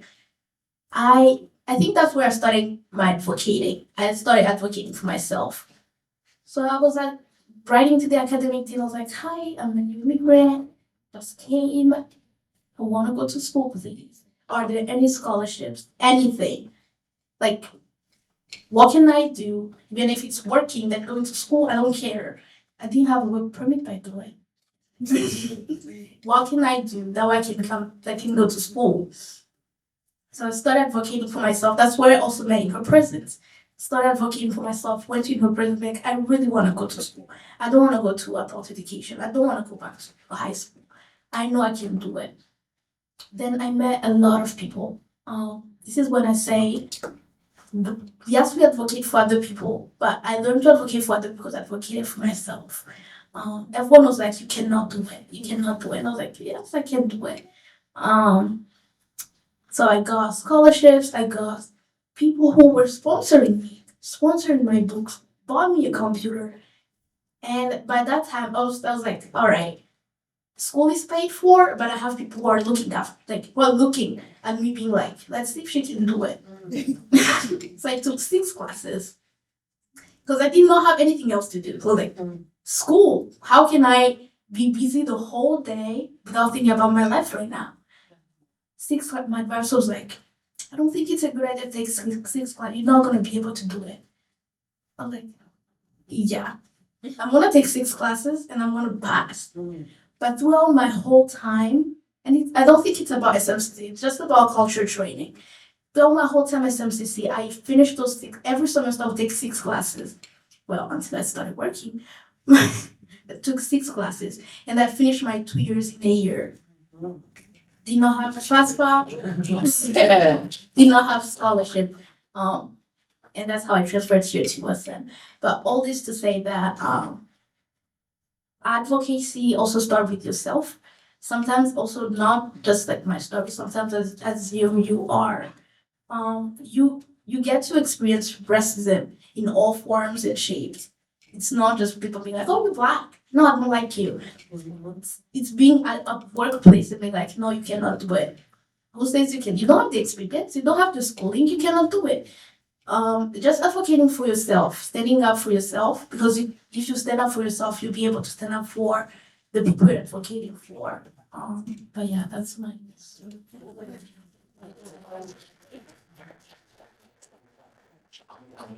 Well, I think we already mentioned a lot of stories, and just like since my early career, I feel like as a medical student and everything, I wanted to be like a voice of voiceless. I don't know. I'm just feeling like I have to advocate for so many people. I love the analogy of trying to help actually, like the least, the last, and the lost. And this is my really passion. Actually, I love actually. Do want to help people to able to grow and able to thrive. And so many times I feel like people will be like great, you know, like one of my beautiful things and this could be like also stressful at some capacity. I was working at, let's say when I was at Greater Portland Health, I was exhausted sometimes from listening to other people's problems and also trying to help and diffuse, you know, like I had one of the people who applied for asylum, I think was rejected and then came to me and just like we became like a PCP for him and then asked if I can help at some capacity. I said, you know what? I don't know. Let's think about let's write about your medical report and medical history and everything and then detailed, like injuries that you sustained and how and he was tortured actually and had some physical injuries and damages. I had to put them in and I put them by writing and also by images and stuff like that. And just wrote a report about how that person was being actually like mistreated in life. And I think he went and applied and he was accepted. And just a month ago, I just saw him and I forgot about him actually completely. But he came and reminded me with the story and said that now he's actually like everything was done and I think he's almost a citizen at the moment.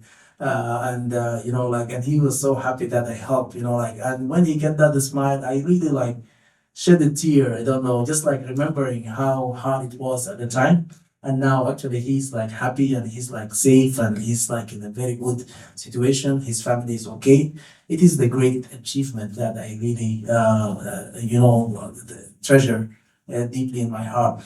Another community of people that also like I really concerned about that people with intellectual disabilities and autism and everything. I have a son who's 16 now. He has autism.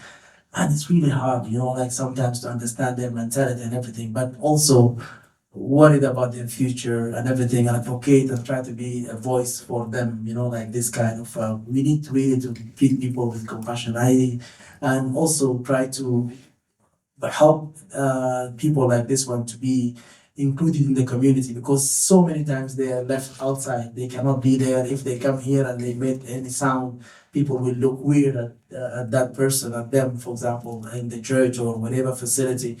And it could be really hard, but we need actually a community or a place that is really welcoming for all people, regardless of their background, regardless of their health conditions. I think really important to do that.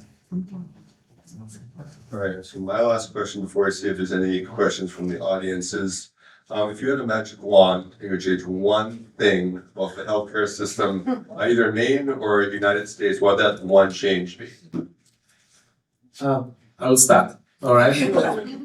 A patient should not have to worry about their next medication is going to be covered or not, or their next surgery is going to be managed or not. And also, they shouldn't be worried about whether they will have a meal for their children or not. This is actually like a magic thing. I really wish to have that power right now. This is stressful. so again, I don't know too much about the healthcare system. I'm learning more and more about it, as I work for Maine Health. I would like to see more Black physicians. I really, really would. I don't think I've ever had a physician of color my entire life.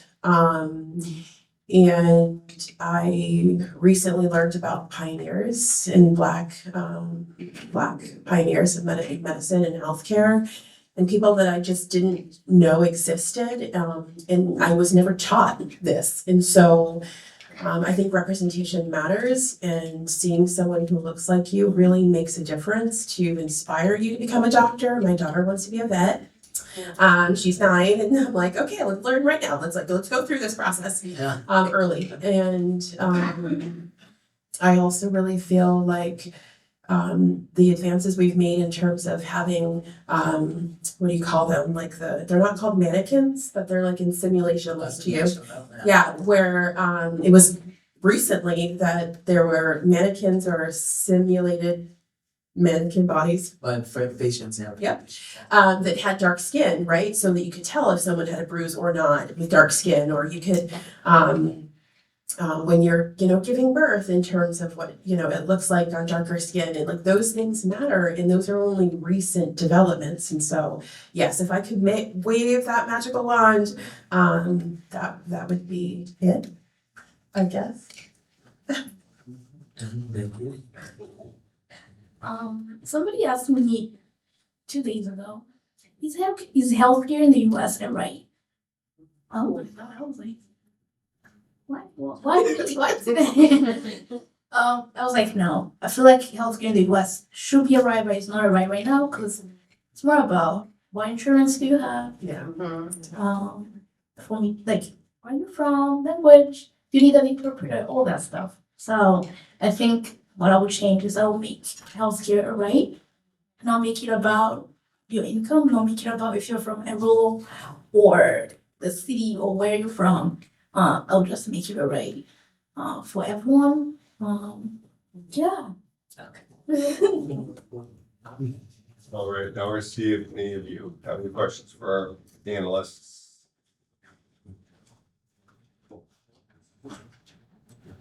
Is this working? You good through this? Oh, okay, good, thanks. I have a question for Margaret, and this may be a political question, but can you talk about the process of the change or your job title and how Maine Health as an institution handled that? And then just to share also a personal story, I'm a health writer, and I was hired for a contract job for Maine Health to write scripts for health education videos for them, for their adult wellness program.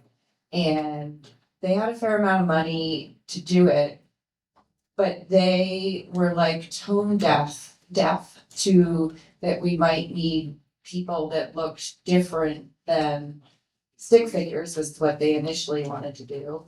And in different body sizes, different skin colors, different cultures, and that was too many people, too many characters, too expensive for the creative team to write. So I wrote all these scripts with one character, and then 2 months later it came back, oh, we need to check in with DEI and get approval of 6 different characters and who's right and what. And it was just an interesting insight for me in terms of the bureaucracy that you must deal with, and institutionally these barriers to healthcare, because this is designed to be a health education tool to make healthcare so that people can learn by watching a video in their own home versus having to go to the doctor's office, ideally be translated into different languages. And just even a project like that would take close to a year and a lot of wasted time. And so I would imagine that the decision to do away with DEI in name was a challenging process. Yeah, so DEIs have an evolution at Maine Health. Before I started, the director of DEI was hired as a result of George Floyd. Like many businesses and organizations, folks were like, we gotta hire someone real quick. And there's been a steep decline, which is really sad. I think since I've been there in a year and a half, my job title has changed 3 times. And I think if folks want to take a quote in the paper, we would say it's because we've wanted to change the title for months because DEI and leadership development kind of merged into one. If I was sitting in a room full of family members and friends, I would say it's definitely political, right? Like, we don't want to lose federal funding. I used to work in the state government. I was the director of DEI for the Department of Education here at the state, and I'm glad that I don't have that job right now because I wouldn't have a job. And I need a job, like most of us, right? I have a family. And so I think many businesses and organizations are facing this challenge right now. Do we change the name so that we, don't close our doors, or do we keep the name and face litigation or charges or lose funding? If I owned a business, that would be a really hard choice for me. I loved the thing that you said, that I'm gonna butcher it, but it was something along the lines of, our job title may not be something that we want right now, or we might be at an organization that might not be like our dream job. And it's a journey, right? This is a journey. It's a process. I remember working with a creative team around visual representation for our marketing materials. And I remember them meeting with us to talk about that. This is probably a year ago. And really wanting to represent a diverse array of race, ethnicities, cultures, and really having a solid understanding of what they wanted and to really match, like putting our word where our mouth is or something along that. And so folks really did have the intention to do that. I also know that our simulation lab with medical education has been working to make sure that there are scripts that match, the people in our community. There is a lot of bureaucracy in healthcare, in state government, in higher education. I think it's a matter of how do we work around those systems and really stay true to our values of being inclusive.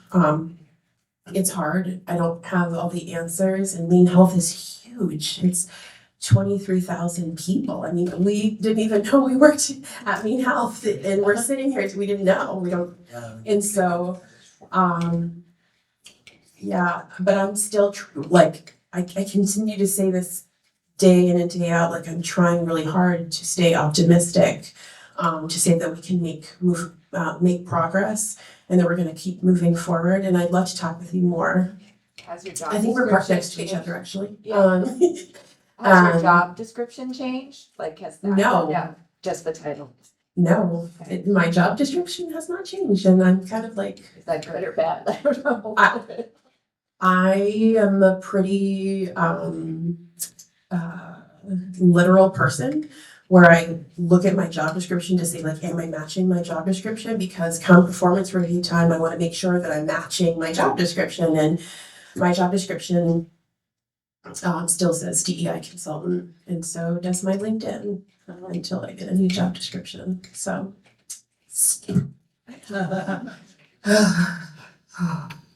oops. That's okay.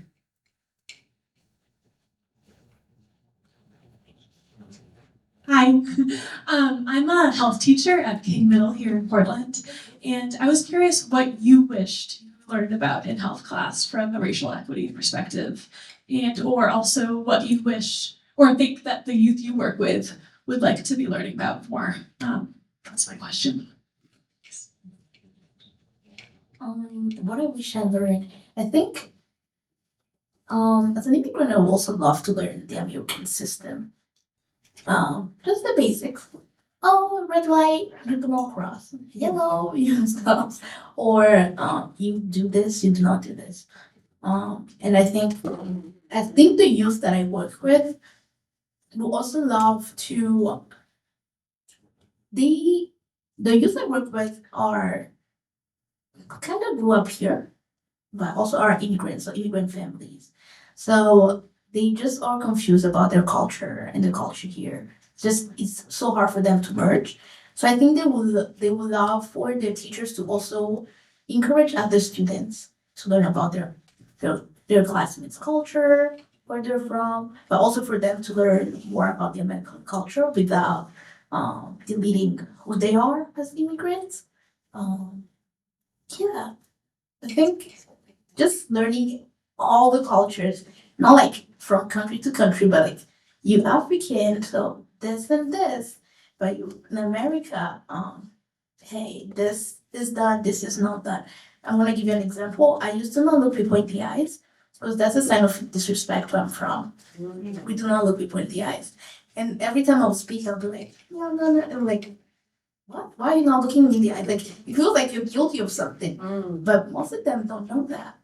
Nobody has told them that. So just small stuff to talk about. But yeah.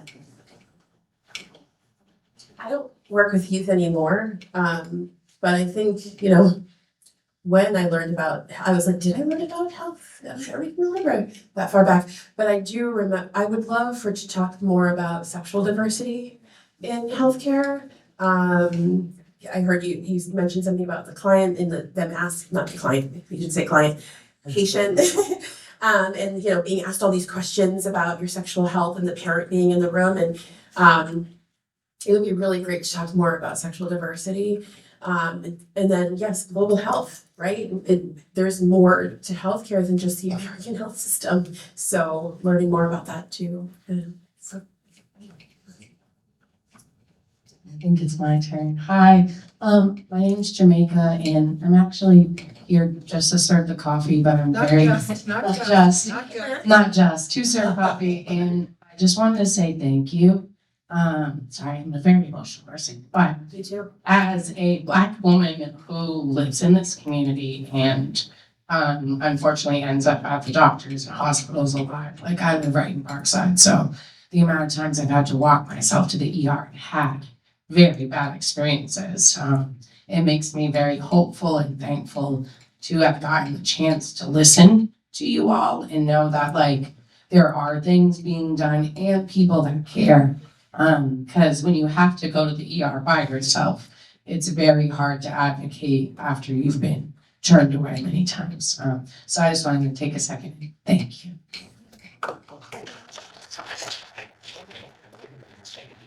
I just want to say thank you too. The best coffee ever. The only thing that I brought here with me. Thank you so much. And this is really hard, and it is really important that people they feel like they have the primary care provider is not actually they used to call them let's say family physician, and for me that's another person. Yes, there's a professional aspect. But the person that could be a good secret keeper, a good friend at some point. I know there's some kind of professionalism actually playing a role over there, but somebody who's really good listener to you and to everybody. Yes, we are, for example, whoever have my PCP, let's say, for example, I have a good relationship with him for over 15 years. But I was thinking, he's about to retire. What's going to happen to me? I started to get worried about that. Imagine that. Leave alone. And I'm in the healthcare field, okay? But for people actually here, it's really, really hard could be. And yes, there is a huge shortage in providers. And I think one of the ways actually that could be making actually better if there's a good pathway for also foreign medically trained. I think it will also manage to diffuse or to filter the gap that is there. I know the quality that is needed is really great. Of course, we cannot just allow anybody to come and practice, but with equal opportunities with having like some good concept in line. I think that could be able to make things actually easier. But thank you, and I wish you all the best. I really appreciate all your help. Thank you. This question is potentially a little tangential, so if it doesn't feel super related, I'm okay with that. My name's Paige Galloway. I'm a program director with Maine Families of Greater Portland. So we're a home visiting service for new and expectant parents. My background before coming to Maine Families was in early childhood special education. And I would just be really curious to hear about folks' perspective of how our early childhood special education and child development screening and things of that nature work for our more diverse families and communities. I find it to be such an incredibly Western model of engagement, and I worry about the relevance, and I often say, are we using the wrong measuring stick to describe how we evaluate?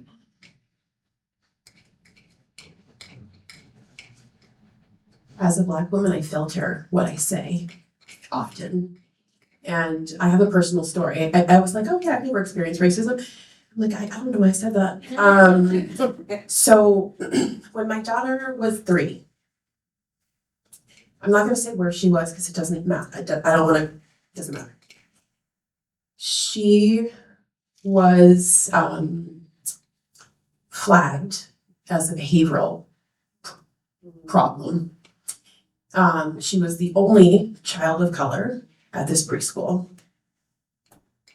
And actually, I'll just say where it is, because let's just say, so it was at Southern Community College, Spring Point Child something. And you have the ability as parents to go and observe your children because it's a facility that they teach early childhood educators. So one day my mother and I went to just like check out a little kid. And we knew she was having problems. She was biting a lot. She's and kicking and throwing. And I was like, why is this happening? I couldn't understand it. And she's just having a lot of issues. And so in the 10 minutes we were there, I watched a little boy knock something out of a kid's hand. Then I watched him push a teacher. And then I watched him like make a face or something at my daughter. And the teacher turned around and said, Stella, what is wrong with you? And in that moment, her name's Stella. In that moment, I said, I have to remove my daughter from this preschool because it's not a good environment for her. In addition to that, they asked her to be evaluated by CDS, and she was evaluated and she was deemed, I'm not going to use the right words, but she was diagnosed with ADHD. And so she was placed in kindergarten under special education. Within 6 months of being there, they said she doesn't have ADHD. She doesn't need special education. So the reason why I'm saying this story is obviously that observation was upsetting to me. And it really made her feel like something was wrong with her at such an early age. It took a lot, even to this day, there are moments where she just kind of shuts down because there was that stigma of something is wrong with her. And now, I don't think this is necessarily a tangent because when I was preparing for this panel, I was like, what are the barriers for BIPOC and LGBTQ patients? And there were things like racial discrimination, mental health issues, high blood pressure, diabetes, like all of these things, which are really related to minority stress and the racial discrimination that people of color experience on a daily basis. And so that's only one person, right? One child. But it's true for the education system, for many kids of color that are diagnosed with behavioral problems and then special needs. And there's higher doses of kids being suspended from school and being given detention and I'm shaking thinking of just how upsetting it is. And I'm happy that you asked that question, because I do think a lot needs to change and it's related. Education and healthcare are very related. So thank you. If there are, we may have time for one more. Oh, Since till Regina goes there, I have like 4 kids and all of them actually like in school aging, and one of them had actually like a spectrum diagnosis as I mentioned, but it's not actually like easy. Even like our children, they come and they tell us a story. They like, for example, my daughter, after she's like becoming a junior, she's a senior now, but when she was a junior, I said that she was bullied badly in middle school and she didn't want to speak about it, despite me giving her all the tools to speak and to talk and everything, but this is really, really hard. The most important thing, if we go back to early childhood, actually, like, because I had to deal with the CDS a lot and everything, having the friendship and also like ways of communicating, especially like if it happened that there is like a spectrum or diagnosis somewhere, the approach sometimes is different and sometimes they need more cultural competency and cultural integrations and trainings a lot actually in that aspect particularly. And I hope actually, this is also answering part of the question. Awesome. So I actually work for Cross Cultural. I'm their marketing communications director, so this is probably very unbecoming of me. But so before working for Cross Cultural, and I still to some degree, I worked in the television and media sector. And I worked in the nonprofit, and now I work in the for-profit media sector. And one of the things that I do on a daily basis is communications. I communicate things. I word things so that people can understand it better. And there was talk about EDI and how do we rebrand DEI, EDI? How do we rebrand it? My whole question would be, how do you effectively communicate to people who I don't want to say who are brainwashed, but people who have grown up, seeing the world through one lens. And how do you communicate to them? Do you communicate with these stories? I don't know. This is a kind of an open-ended question. There's the say that sometimes when there is something bad, sometimes it's gonna be generalized, unfortunately. And I know that a lot of people that are affected, actually, maybe they were sharing the same lens, like affected in their employment or they're affected in their, for example, like benefits that they're getting, whether they are farmers or they are like in the healthcare or being employed, let's say in the federal government or something like that. And they had like this lens. No matter what, actually, like, let us not laugh at them. Let us not actually say you deserve it because we told you, or like this is what actually the fruits of what we're bearing. But let us just like share. Okay, how can we make it better? Let's join our club, join the wagon.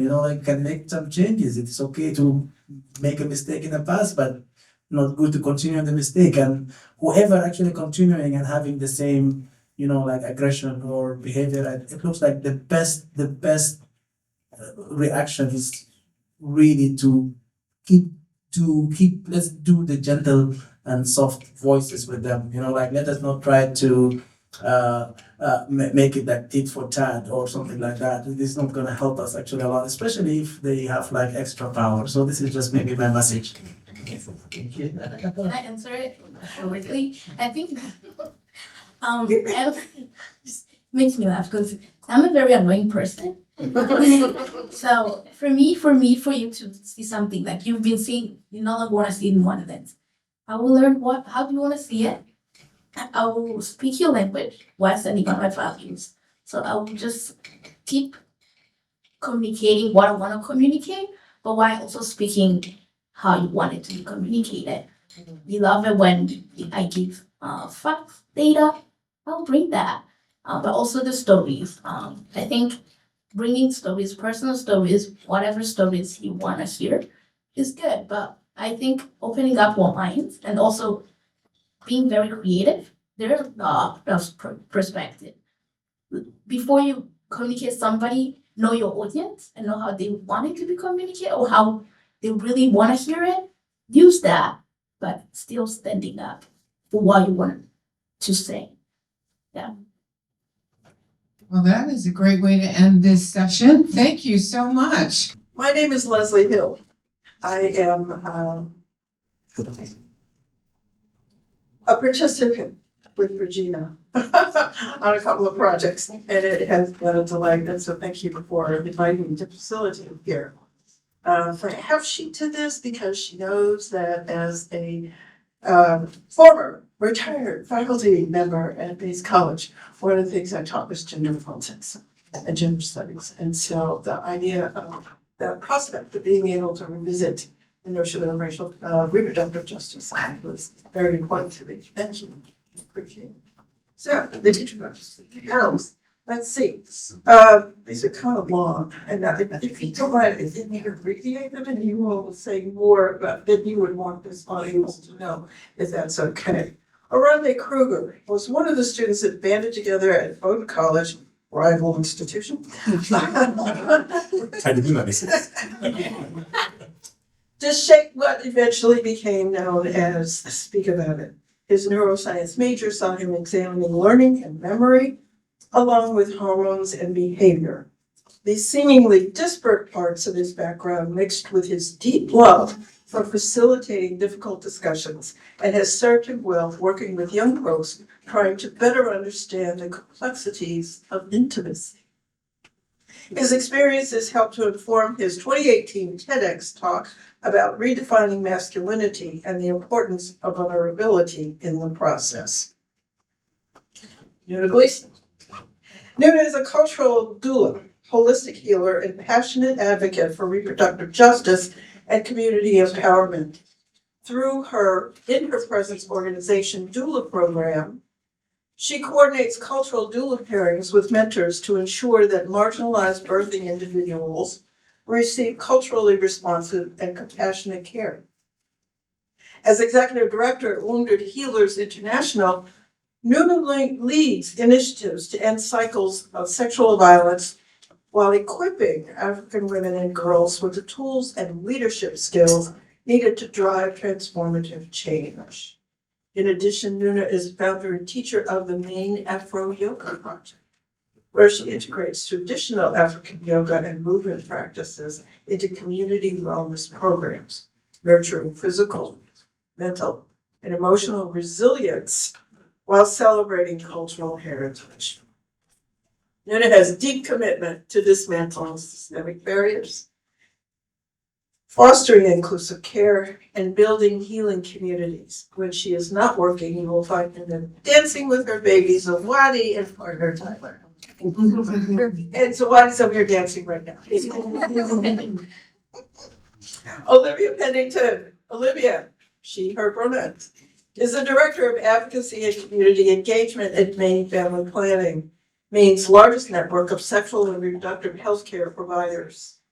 For over 50 years, Maine Family Planning has been providing a broad range of essential health services, including abortion care, STI testing and treatment, HIV testing and prevention, birth control methods, primary care, cancer screenings, and more.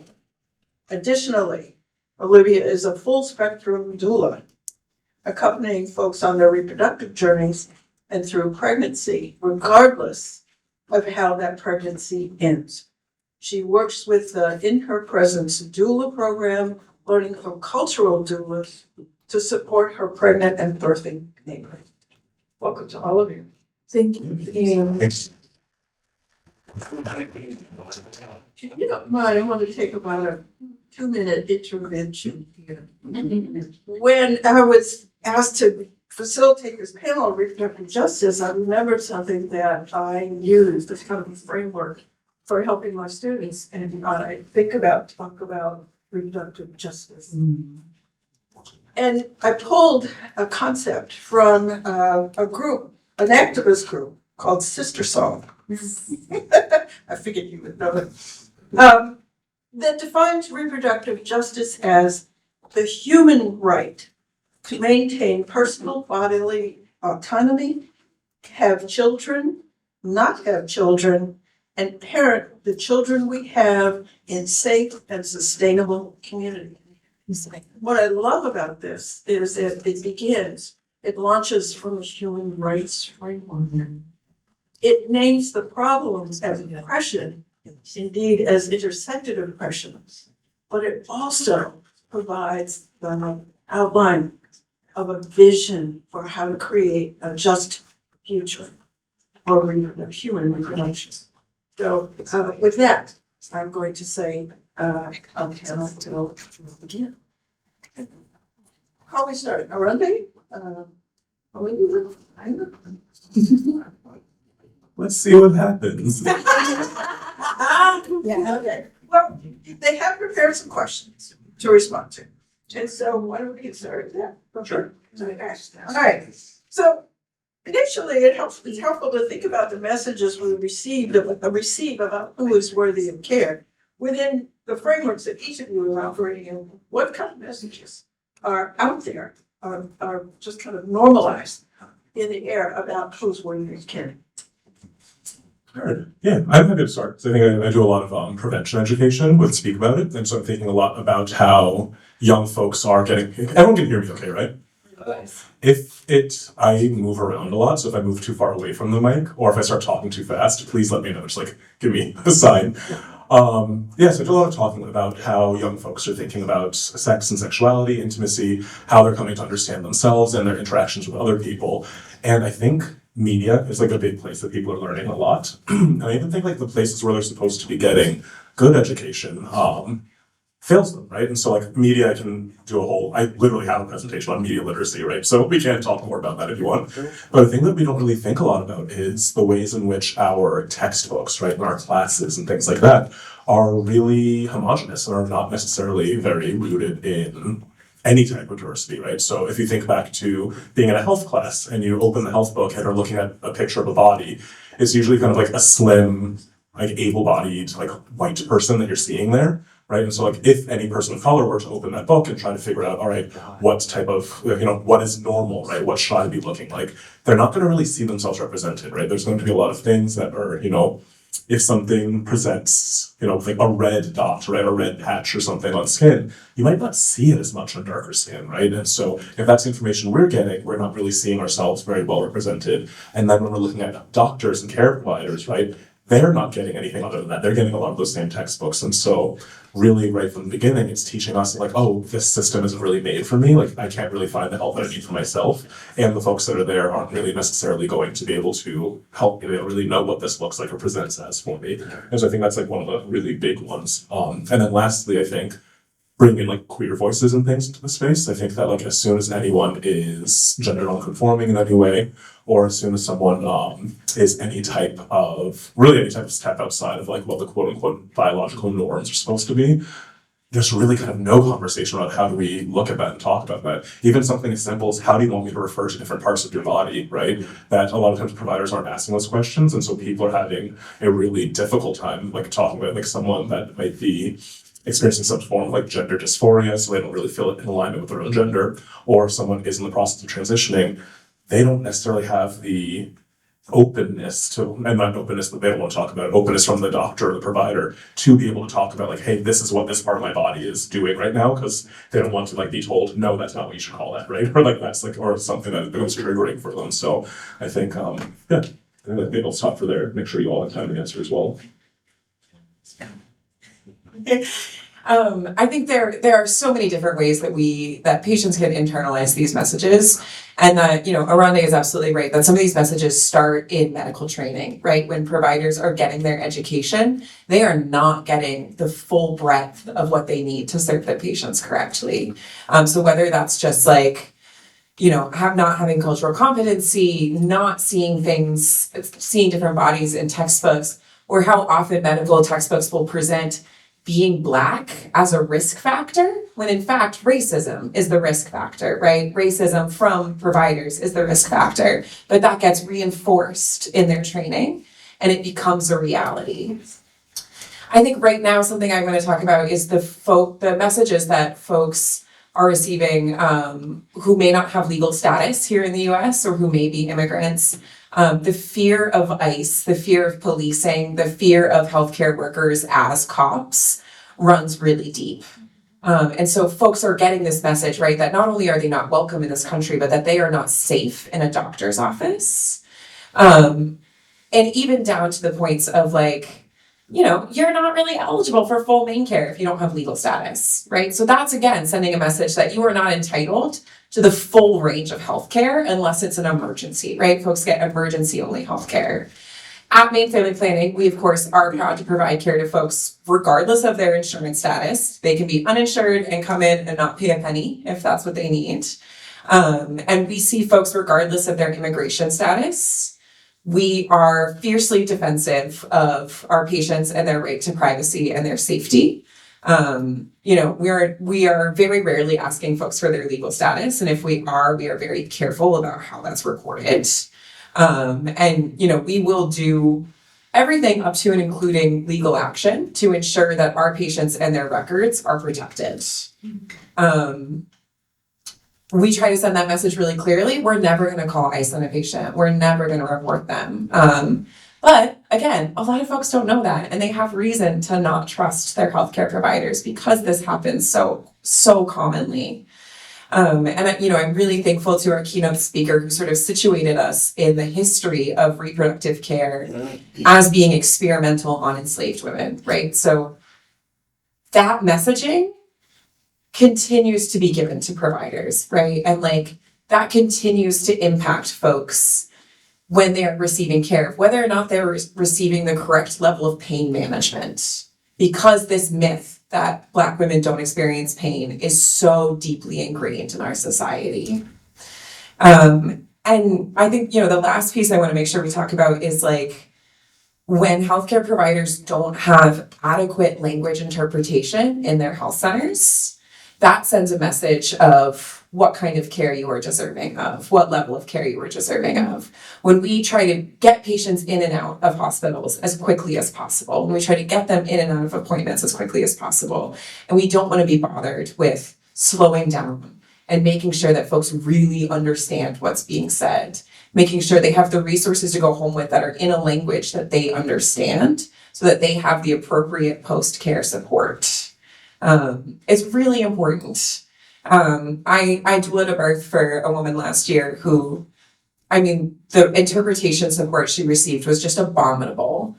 And she would call me constantly saying, I just got off the phone with my doctor's office. I have no idea what they said to me. Can you call them and ask them these questions? Can you call them and figure out what it is that I need to do?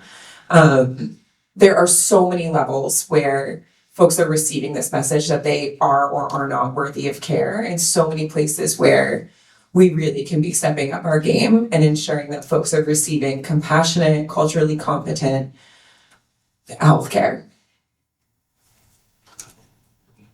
Wow, thank you very much for that. I think for me, from what is going on right now and where we are in this country right now, I would say because of just what they have talked about of fear and not having cultural, sensitive places, even the spaces themselves for these, whenever we go to access this care, they're not, most of the places that exist, they are not even physically inviting for most of the people who are there. So maybe working on making this space inviting for people so that they can feel confident other than more than words can say. We do not have that one. And also the fear of what's going on with migration, especially from my community right now, most of them are living in this bubble of fear. And I have had so many people who come to my studio and they will complain to me. One, because the language is difficult to understand what's being said in the medical spaces that they go, and also the fact that they are not listened to. I will hear so many times of most of the people that I get to support do not have insurances, and in fact they are not even going to get it because they are afraid once you get it, you're going to be denied all that coming with that. But some cases, like for a young woman who comes to my studio, says that the doctors, recommend that the child is having growing pains and the doctor the medical professional does not take a minute to even explain that what that means. And some things like that, having the language that people can be able to understand what easy for this medical professional is not easy for us to understand. So creating spaces that, wellness is not seen as a luxury. Like, for example, I would be able to reach out to people asking for support for a certain group of people, maybe to, for example, offer mindfulness to the pregnant people, and they would say, "Well, that's wellness. We do not support wellness." I'm like, this is gonna be helpful for these people so that they can calm their anxiety down, because they don't trust you even if you have the best medicine that you have in those spaces. So creating spaces that are very cultural sensitive and inviting in terms of even the physical spaces that people can feel safe with, no matter the identity that they carry. Thank you. How are we protecting birthing people's rights in this moment? What sorts of protections do you see being provided? Yeah. I think, and I'm going to talk more of what I do and what I envision to see, is what we are doing now is to creating those spaces ourselves so that we can be able to offer the community ourselves to use our voices in our own spaces to create an opportunity for people to express themselves. Like they just introduced me, we've come up with a thing like cultural doula program, that we want to understand that these birthing people who are immigrants, who are carrying all these burdens that they can not be able to go to the hospital, to access it easy. We are creating a space that we gathering cultural doulas and tapping to the already existing American doula who maybe understand the system better than we do. So what we are doing, we have created a program specifically for immigrant community that is very cultural sensitive, that we are able to pair a birthing person with a cultural doula and a more mentor doula, or maybe more experience in terms of system.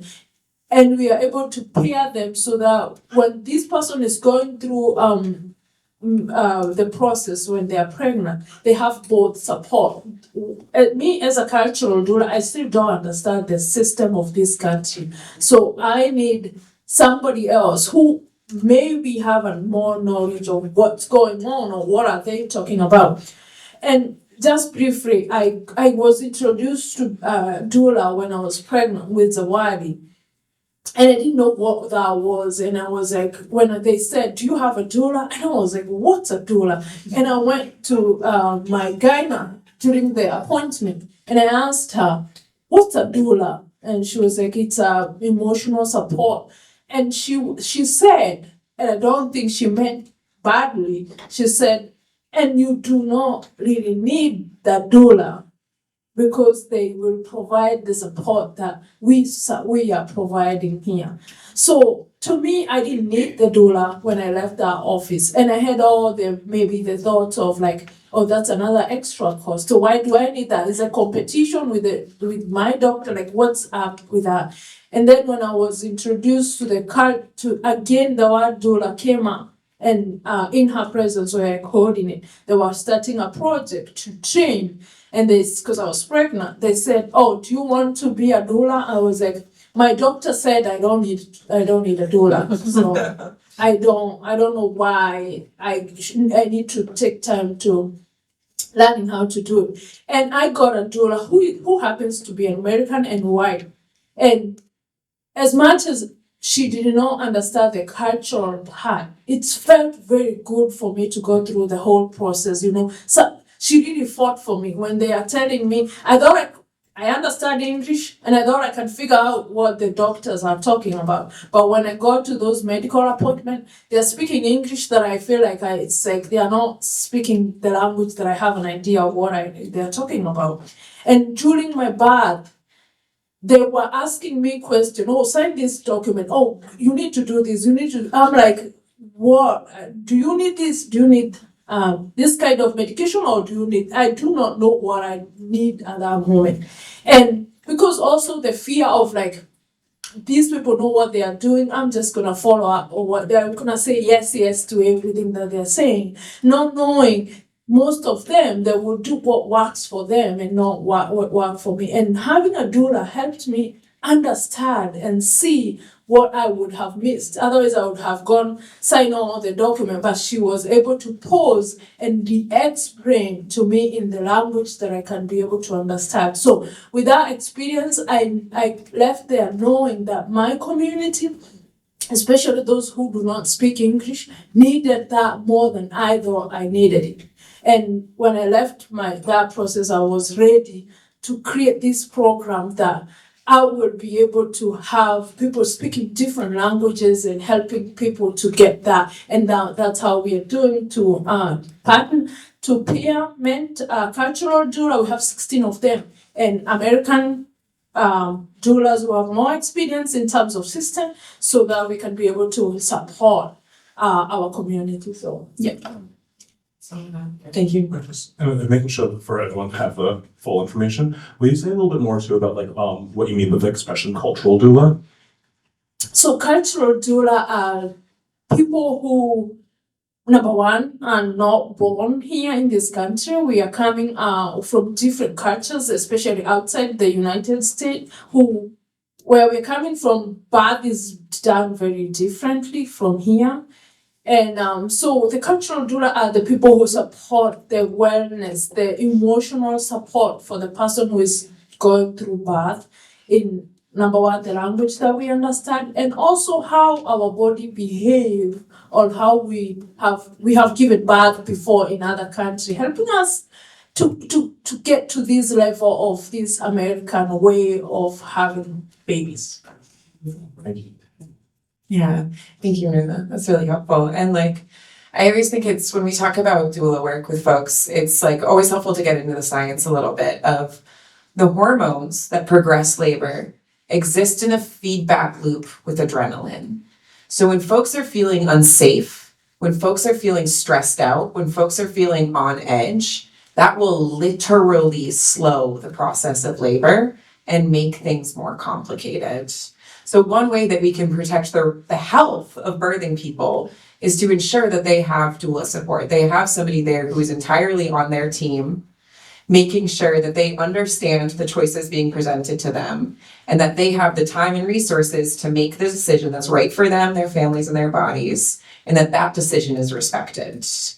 And part of what's, so helpful and wonderful about working with this cultural doula program is, when I go in and meet with a client, I have somebody who understands what it's like to be new to this country, to navigate the healthcare system when you're new to this country, who also speaks their language better than I do, and can help me understand some of those cultural differences, right? And what they may need in the birthing room.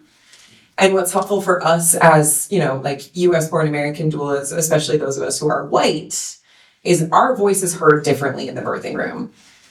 It's ridiculous. It makes no sense, but it's true, right? So having somebody who can speak the professionalism medical language back to these doctors can have a real difference in the experience of a birthing person.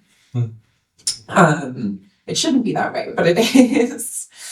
And then just to get into the sort of what are we doing to protect the rights of folks who have the ability to get pregnant, who may not necessarily want to continue a pregnancy and give birth.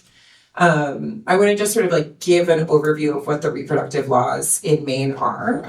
It feels like an especially important time for folks to be armed with that information because we are hearing a lot of myths and a lot of threats, and it's good to know what is true here in Maine. So abortion care is legal on the books here in Maine. We have laws protecting that. And that's part of the reason when the Dobbs decision came down, it stayed legal and accessible here in Maine. Accessible is maybe debatable, but we'll get into that. That minors, anyone under the age of 18, has the right to access any sexual and reproductive health care service without a parent's permission or notification. So for some folks, it may not be safe for them to tell their parents that they are pregnant, that they need birth control, that they need STI testing. And they don't have to here in the state of Maine. Of course, if folks do have a safe adult, we encourage them to be involved in the process, but that's unfortunately just not possible for everybody. Thanks to HIPAA, that information is confidential, so long as they are not using their parents' insurance plan. That will show up on an insurance bill, which is something we tell folks all the time. And of course, at Maine Family Planning, at Planned Parenthood of Northern New England, and at Maple Wadsworth Center, which are the 3 sexual and reproductive health care providers in the state, folks can access any care on a sliding scale. So they can come in doing self-pay, uninsured, and if they're unable to pay for that care, they can still access that care. That's really different from any other doctor's office. And that's part of the reason why the network of family planning providers in Maine is such a cornerstone of the public health infrastructure. Oftentimes, a family planning provider is the first and only healthcare provider that a person will see in a year. And so part of that, right, is that we need to make sure those health centers have enough funding so that they can keep our doors open. Many, at MFP, we are the rural provider of sexual and reproductive health care. We are in Calais, we are in Fort Kent, we are doing primary care in Ellsworth, we're in Rumford, we're in Dexter, like all of these places where transportation can be a huge issue to healthcare and where folks do exist in healthcare deserts. And so, of course, we're working on a bill to ensure that those health centers have the adequate funding to keep those doors open, because many of our rural clinics are only open 1 or 2 days a week. And that's not enough to meet the needs of Mainers. We also have laws in the books protecting access to gender affirming care here in Maine. And so that is legal for folks ages 16 and up to access with or without a parent's permission or notification. But we really are seeing we have really great laws on the books. Those are gonna help protect us no matter what, sort of comes down from the federal government. We have that cornerstone to sit on, but that doesn't necessarily equal easy access, right? So we are seeing maternity wards in rural areas have to shutter their doors, which is ridiculous, right? It is, and then having rural clinics not be open enough, right? There is an enormous lack of access for folks in Maine. So I've gotten a little lost in the spiel, but that is my spiel about, we have good laws, but we also need to ensure that that care is accessible. And I do it, yeah.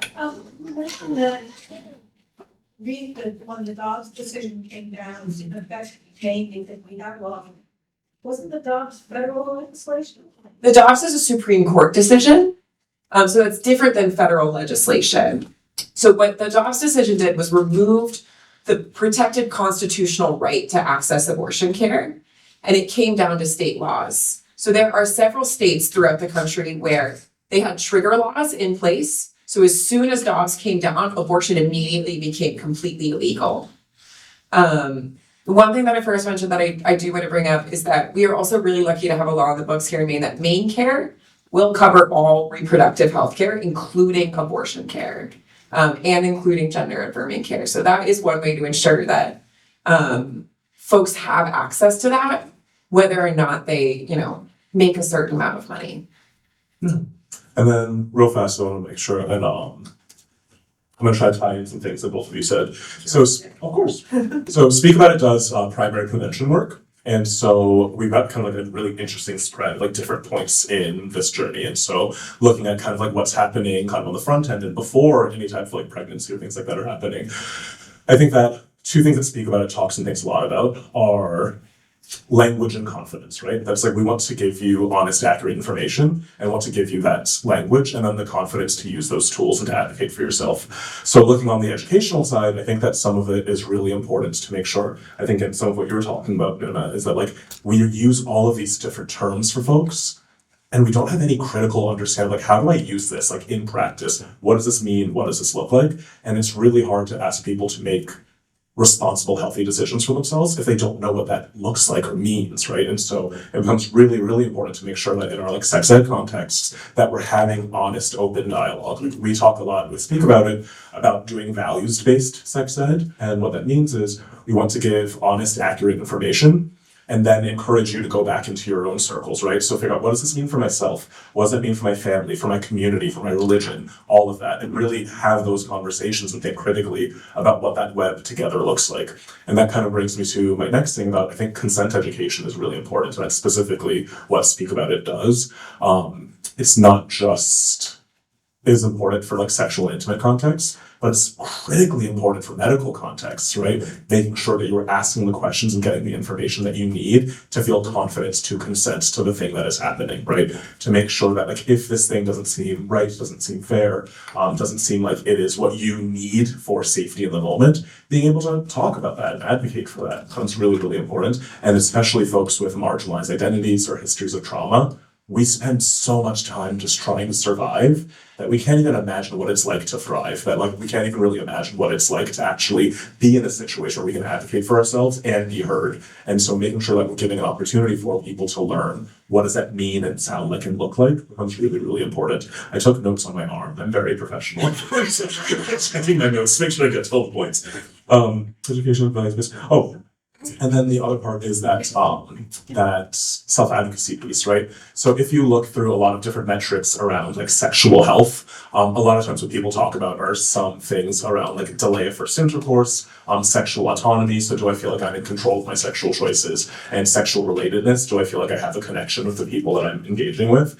And those outcomes are most likely to occur when people are kind of complicit in their own sex education, right? When they're being asked how this thing relates to them, when they're being given information that is specific to their cultural context, when they're being allowed to like really like ask questions without judgment, without shame, without fear, all of that becomes crucially important. One, because just in the best case scenario, it bleeds into other aspects of life. But in worst case scenarios, if there is assault, if there's something like really negative that happens to someone, we want to make sure that people are aware, right? People are able to advocate for themselves on that back end. And ideally, again, we do primary prevention. We want to prevent it from occurring at all in the first place. And so I think all of those are some interesting pieces of like what that front end of it looks like of trying to help people and birthing folks. One of the things that occurs to me, you all are giving us a lot. One of the things that occurs to me is that you're talking in ways that actually put people who experience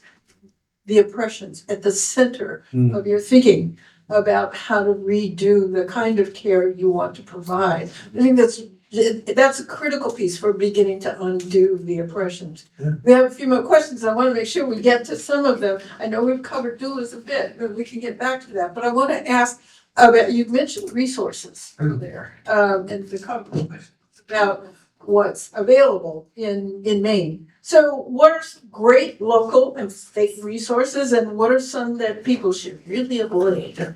Maybe that's a great question for you to start. Yeah, I'm gonna jump in on this one.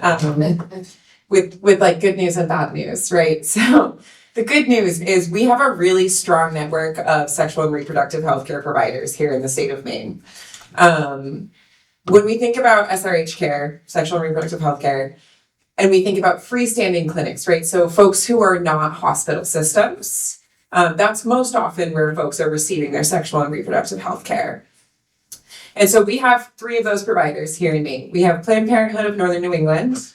They have health centers in Sanford, Biddeford, Portland, and Topsom. Topsom is their northernmost health center. We have Maine Family Planning.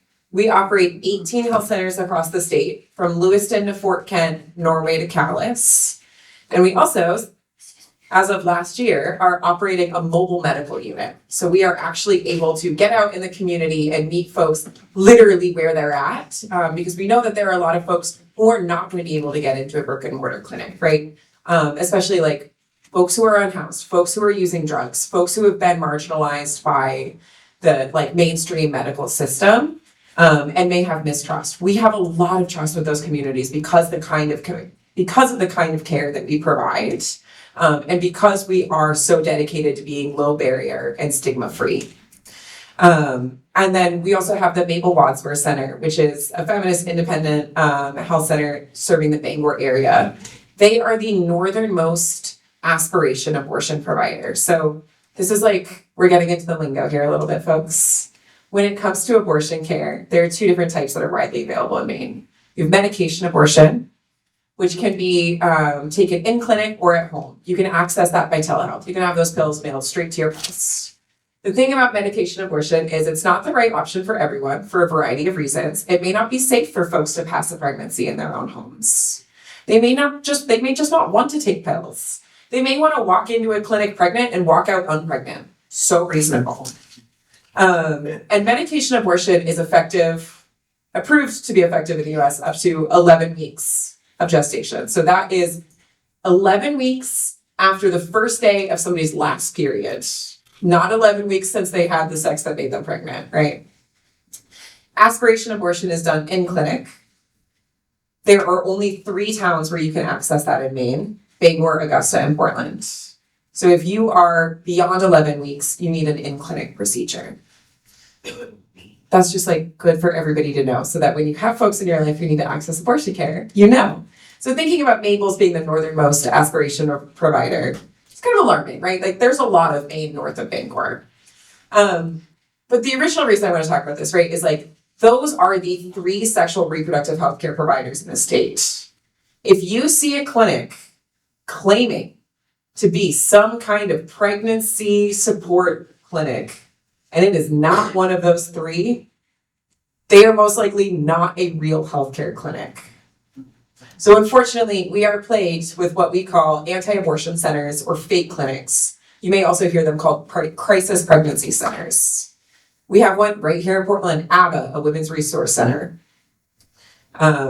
There are 13 of these clinics across the state, or these fake clinics across the state.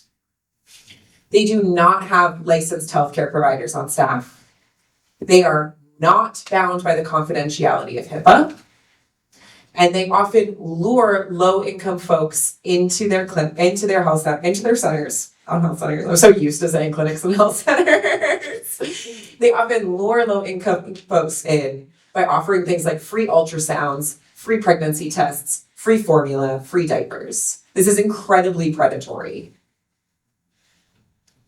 And it's a red flag. If you see someone advertising free ultrasounds, free pregnancy tests, folks can access that at a real sexual reproductive healthcare provider for free if they need it, right? Oftentimes, these places, they're not taking insurance. Why? Because they're not real health centers. They are a serious risk to the public health in Maine because they are not bound by HIPAA and because they are not regulated by like a board of medicine, right? So they are not state regulated, which means that oftentimes they will tell folks they're pregnant when they're not.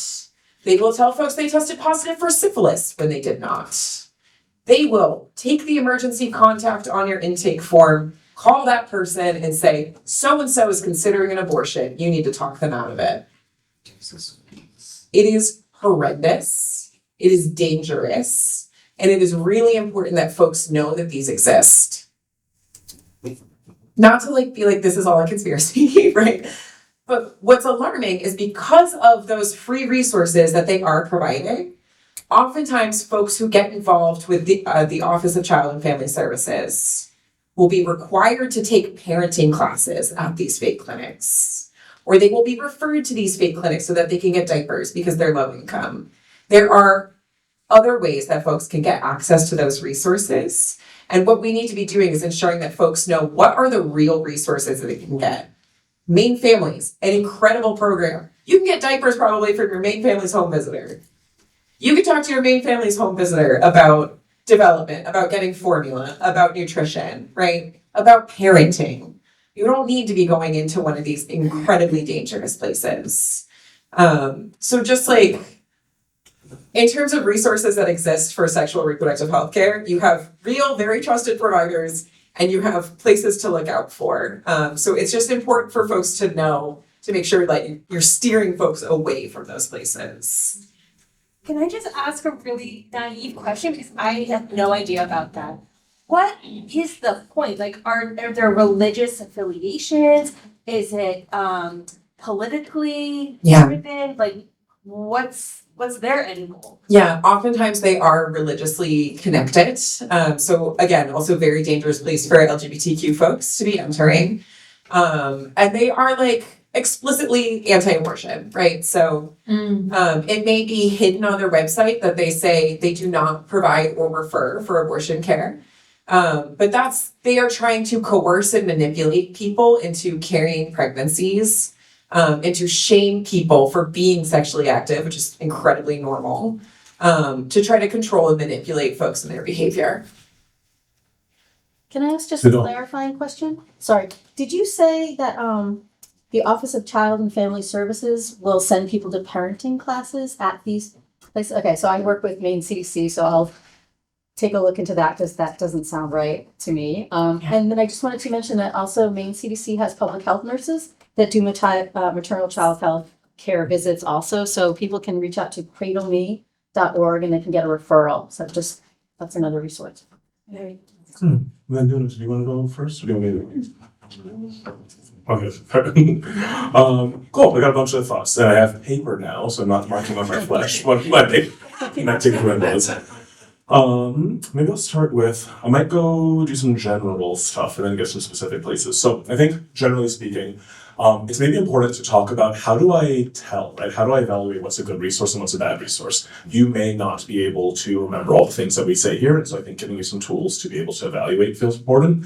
And so we sometimes for sex ed talk about the unholy trinity of fear, shame, and guilt, right? So if you're looking at a resource or going to a place and you're seeing fear, shame, and guilt, or you're feeling any of those things, you probably don't want to be in that place, right? It is probably something that is going to, in one way or another, lead to more harm for you. So really being very aware of those emotions, the language and the messaging they're sending. And again, your feelings, feelings are important information, right? And so really being aware of that becomes important. Also, if it is a place or a situation that feels like it is incredibly controlling or feels like it is making decisions for you or without your input, that is probably a space that is not helpful to be in.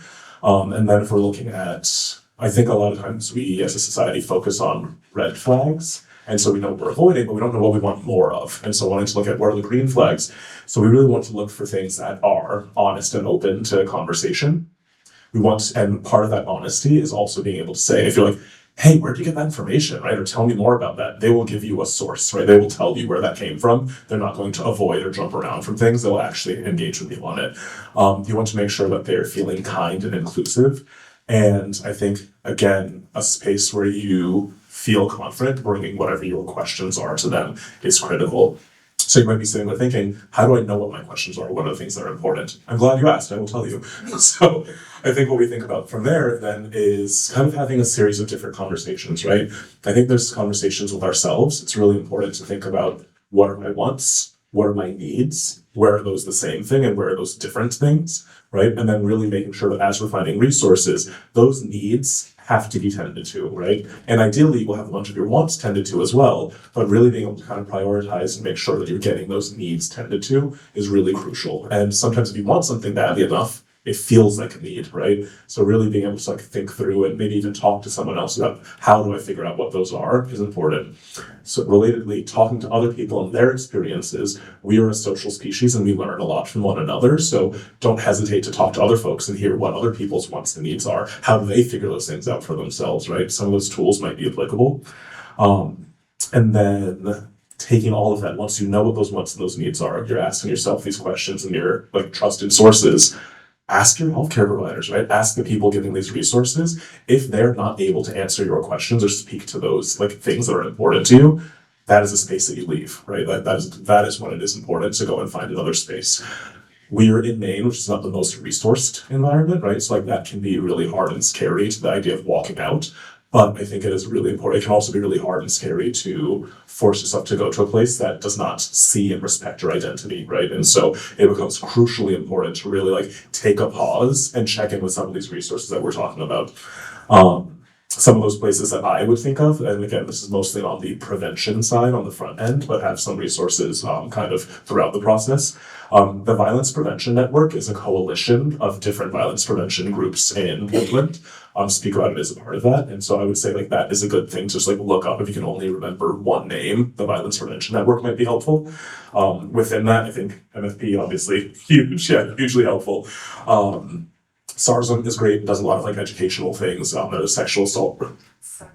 I know. Oh yeah, They're the Sexual Assault Response Services of Southern Maine. They're wonderful, so definitely look at that. Equality Maine has a lot of like really, if we're like looking at any type of issues around gender, sexuality, any of those things are really important too. Equality Maine has some great resources, and the Planned Parenthood here in Portland is really strong and does a lot of great educational work.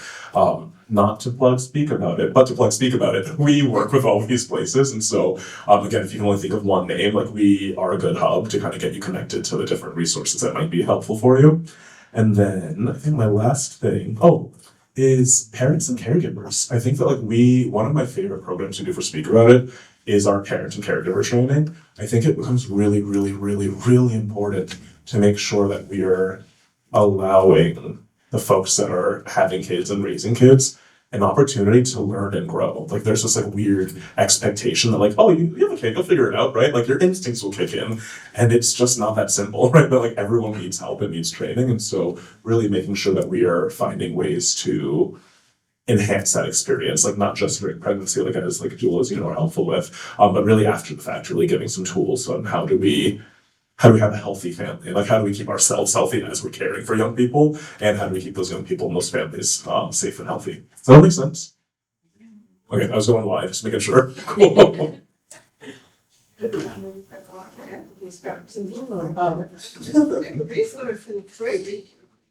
I think for the resources that I can think about other than what they have said, I have been doing a lot of work in the community to talk about sexual reproductive health and sexual violence, especially in the immigrant community and women and girls originally from Africa. And one of the things that I can say, other than our culture that hold us back, situations like this, violence of gender-based violence is so high, and most of the time that brings it even more difficult to find these resources. So what I have seen and witnessed is being able to share resources, maybe that are not even directly related to sexual and reproductive health because of maybe the taboo of like talking about sex is hard, but those topics always come up in different conversations, like places that are available for healing places. People bring in their, when it's called healing, whatever you need to heal from come. Those are also resources like Maine Afro Yoga Project. It's a yoga studio that it's not yoga studio, it's a place that people, immigrant communities just gather and have all issues that they are going through. They'll come and say, Nuna, I went to the hospital today and the doctor said I am not sick, that I need to drink water. Or, another person will come and say, I went to the clinic. I was told not to go to clinic when I'm pregnant until I am 2 or 3 months so that the baby can be. So many things that they have information and they just look for a place to get it out. So some of the work that I do with Maine Afro Yoga is to just, yoga is not common in our community, so I just use it as a mindfulness to calm people down. But the space itself, what happens there, it's all kind of conversations and all kind of work, about ICE. That's the place that everybody is coming to say, oh, this is happening. And especially for women and girls who comes to that place who are really going through domestic violence within the spaces, and they are not willing to report it because it's another thing. You don't want to see police, or you don't want to take yourself to any legal places. So resources that maybe they are not terms in an immigrant organization, they have different kind of support groups that people get to be comfortable and talk about whatever is going on through. So, and I also ran a Wounded Healers International. It's just a group of survivors of sexual violence who just come together and share about their experience. And it's all online or in person. And that place, we are able to connect them with the, Planned Parenthood, when they say this is happening to you, to me, we are ready to accompany somebody to the resources that are available. So for me, what I can say about the resources that I know and the work that I do, I usually accompany so many people to the different resources that are available in Maine. So that's the gap that I always feel in, and yeah. So you all have developed several questions and you've gotten us started thinking about them. And I think one dimension of your conversation was that what you thought about what could we do better. And I'm thinking about that vision component of the definition of reproductive justice.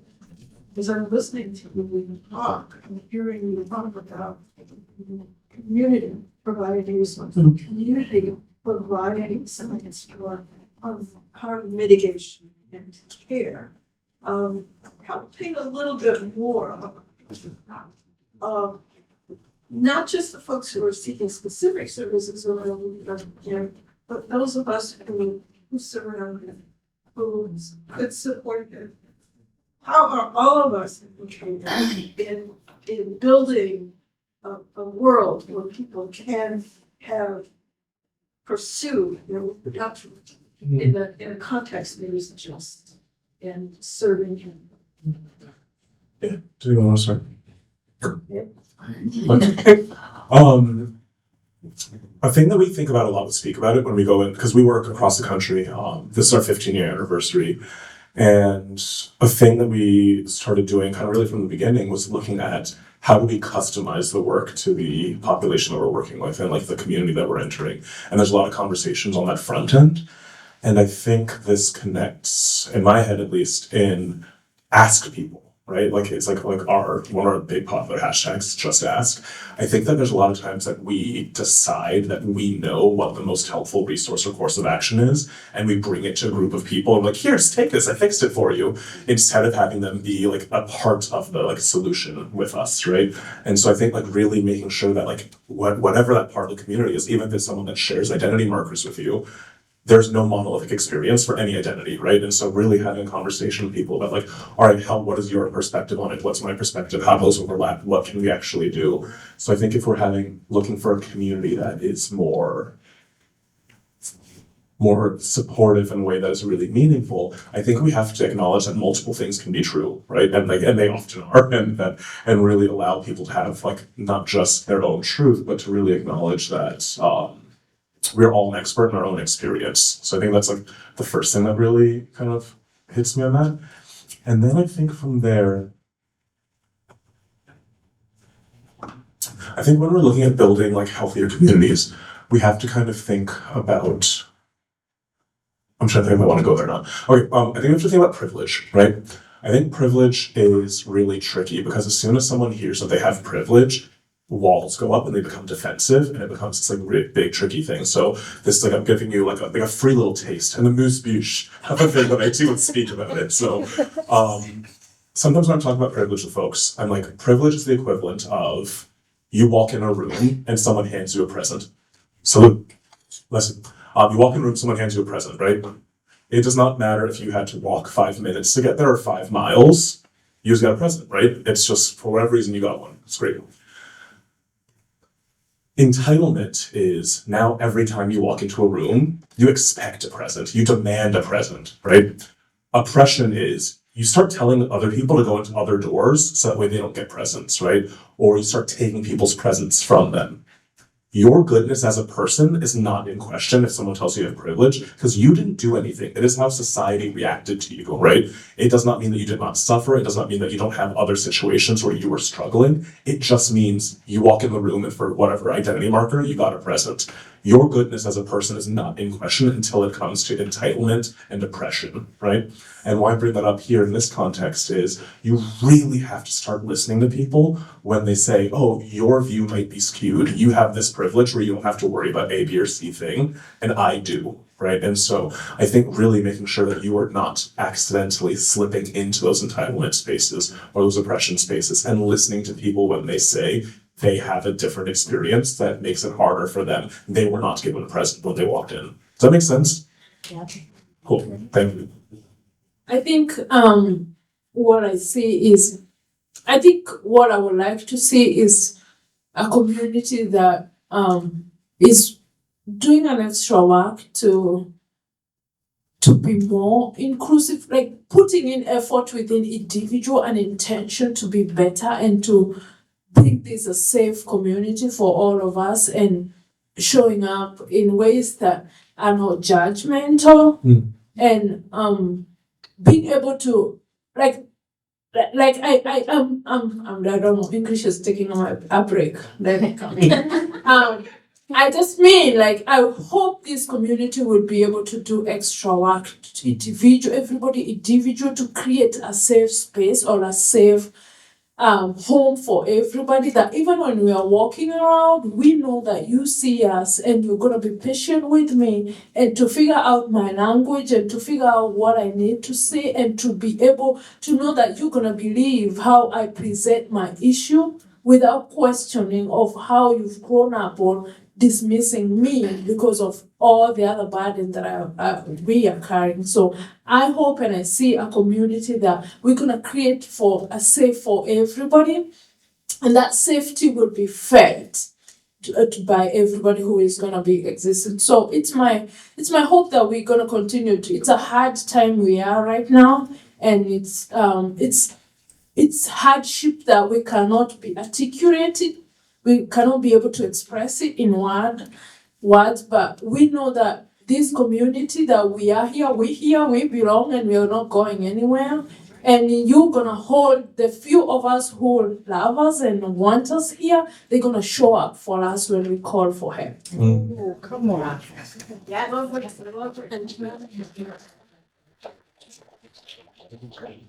Ronnie gives us a big kind of high level framework for thinking about this. You're calling people in is marvelous. Okay, you get to wrap it up. Wrap us up. Meet your neighbors, get to know them, get their cell phone numbers, have conversations about what neighborhood safety looks like. Learn how you can respond so that your neighborhood, your literal neighborhood, does not have to rely on the police. A tenet of reproductive justice is the right to raise our children in safe and healthy environments. If you do not have children of your own, if you are not parenting, you are not exempt from being responsible for the children in your neighborhood. Make food for your neighbors. Babysit. Hang out at the playground with your friends who have kids. Make sure you know who's in your neighborhood and what they need. Do not let them take your neighbors away. Show up. Get to know each other, have real conversations. It's about people. Like, community literally starts at your community, and it starts with building trust and building relationships. So we're gonna get started. First of all, Coach, and from what I understand, it's been a very informative morning and afternoon, and I can only assume that the last panel will do the same. So I'm going to introduce our panelists. First is Kit Thomas Rossman. She has worked at the Maine Human Rights Commission for about 6 years. They started at the commission as an investigator in early 2019, moved to deputy counsel in 2021, and were appointed executive director in 2023. They received their law degree from Northeastern University and their master's in public health from Tufts University School of Medicine. Kit grew up in Vinyl Haven and now lives outside of Augusta, where they raise goats, chickens, apple trees, and always try to grow more tomatoes than is reasonable. Sarah Holmes, PhD, serves as the Associate Vice President of Student Affairs for the University of Southern Maine and is Deputy Title IX Coordinator, working to support students who have been impacted by sex-based discrimination and interpersonal violence. Next, we have Sue Roche. Sue joined the Immigrant Legal Advocacy Program, ILAP, in August of 2000 as the organization's first staff attorney. She became supervising attorney in 2003, a legal director in 2011, and named the organization's executive director in 2013. Sue has presented at regional and national conferences of the American Immigrant Lawyers Association. Under her tenure ILAP's programs, staffing and budget have grown more than threefold. In 2017, Sue is named one of Maine's 50 leaders that are transforming their communities and the state by Maine Magazine. And in 2019, was honored with the Maine Women's Fund Leadership Award in recognition of her accomplishments. She has a BA from the University of New Hampshire and a law degree from Northeastern University. Thank you for all of you for coming and participating in this panel, which is very important right now. Like more than important. I think we need to start with what is if you can give us an idea and overview of what an executive order is and how do we know that it is a law or is it a law? Can someone just kind of explain to all of us what this all looks like?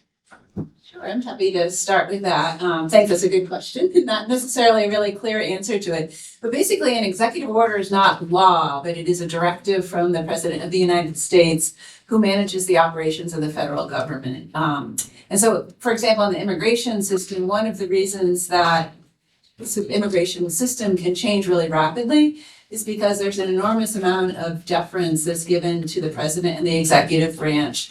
So that he's able to issue things like executive orders and other executive actions that really don't require the time that, for a law to go through Congress. You have to have hearings and agreement, which is quite challenging. And it takes a long process for something to come through and actually be a law. And then when a law gets implemented by the agencies that are authorized to enforce it, there is a public comment and notice process that also takes some time and transparency. However, the executive order can just be wiped away with a swipe of a pen and put into effect with a swipe of a pen. And that's what we've seen happening. And the impact can be really fairly significant, even though it hasn't gone through that really lengthy process. But the president's authority to issue executive orders isn't absolute, and it really needs to have constitutional or statutory authority in order for them to be able to issue that. And this is why, so many executive orders never actually go into effect. And it's so hard to follow what is going into effect and what is not. We've seen under President Trump a large number of executive orders, including immigration-related ones. Some are illegal, some are unconstitutional. Many of them are being challenged in different courts. So again, it's very difficult and complicated to figure out which ones are real, which ones are not, which ones can be implemented without any challenges, which ones are being challenged. And this really creates a real climate of fear and anxiety and terror. And unfortunately, that really, I think, was the intent of many of the orders, even though knowing that some of them, especially like the birthright citizenship, are not really going to go into effect because they're so unconstitutional, creates a real climate of fear and anxiety and confusion. And this also can lead to a lot of rumors and misinformation and people sometimes very well-meaning trying to share information and not understanding what it is. Also another opportunity for people who want to exploit, sharing inaccurate information, telling people they can help them when they can't. So it is really important to make sure that you are getting information in accurate places. And make sure, if you are talking to a lawyer, make sure that if you are talking to somebody for help, for example, in immigration, to make sure they're an immigration lawyer. There are unfortunately a lot of people who take advantage and practice what we call unauthorized practice of law, where people are sort of holding themselves out as somebody who can help someone in their case. And this is a climate that they thrive in when there's chaos and confusion and people are looking for somebody to trust. We do at ILAP, we have some regular advisories. We have been sending out right now on a weekly basis, and we plan to do that for the first 100 days of the administration. And we also have a monthly, what we call a Golden Door email newsletter that goes out, just giving sort of a highlight of some of the updates on important immigration law policies that are, may impact Mainers. So you can go onto our website, ilapmaine.org, to sign up to receive those if you'd like. There's also information there, it's important for people to also understand what their own immigration case is, because these executive orders can impact people in different ways depending on their immigration status. So you can go onto our website to sign up for an intake appointment. We also have some walk-in hours. And I brought some handouts to show how to make those intake appointments. I think they're going to be out on the desk. And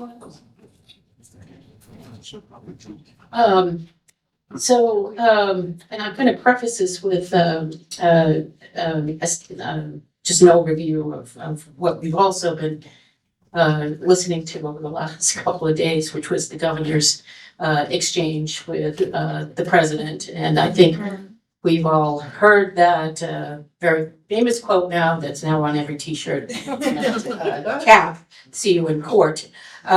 So the question here is, what protections exist at a state level for marginalized communities in particular, and how do these executive orders protect us on a state level? So really the question is state versus federal versus executive order versus law. Yeah, we're all confused. Yes. Us too sometimes, and I'm a lawyer.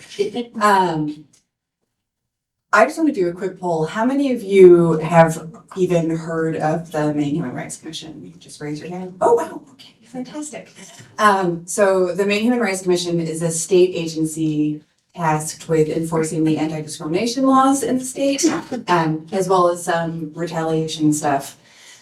We're independent, which means we investigate the state as well as private employers, public accommodations. So we protect people in 5 areas: employment, education, housing, public accommodation, and credit extension. Public accommodation is anything like a restaurant, a library, a doctor's office, any place of business basically that's offering its services to the public.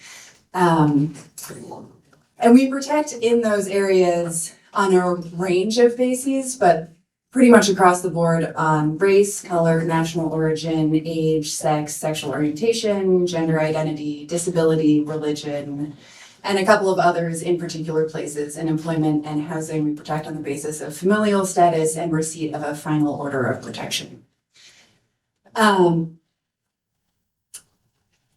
These are state laws.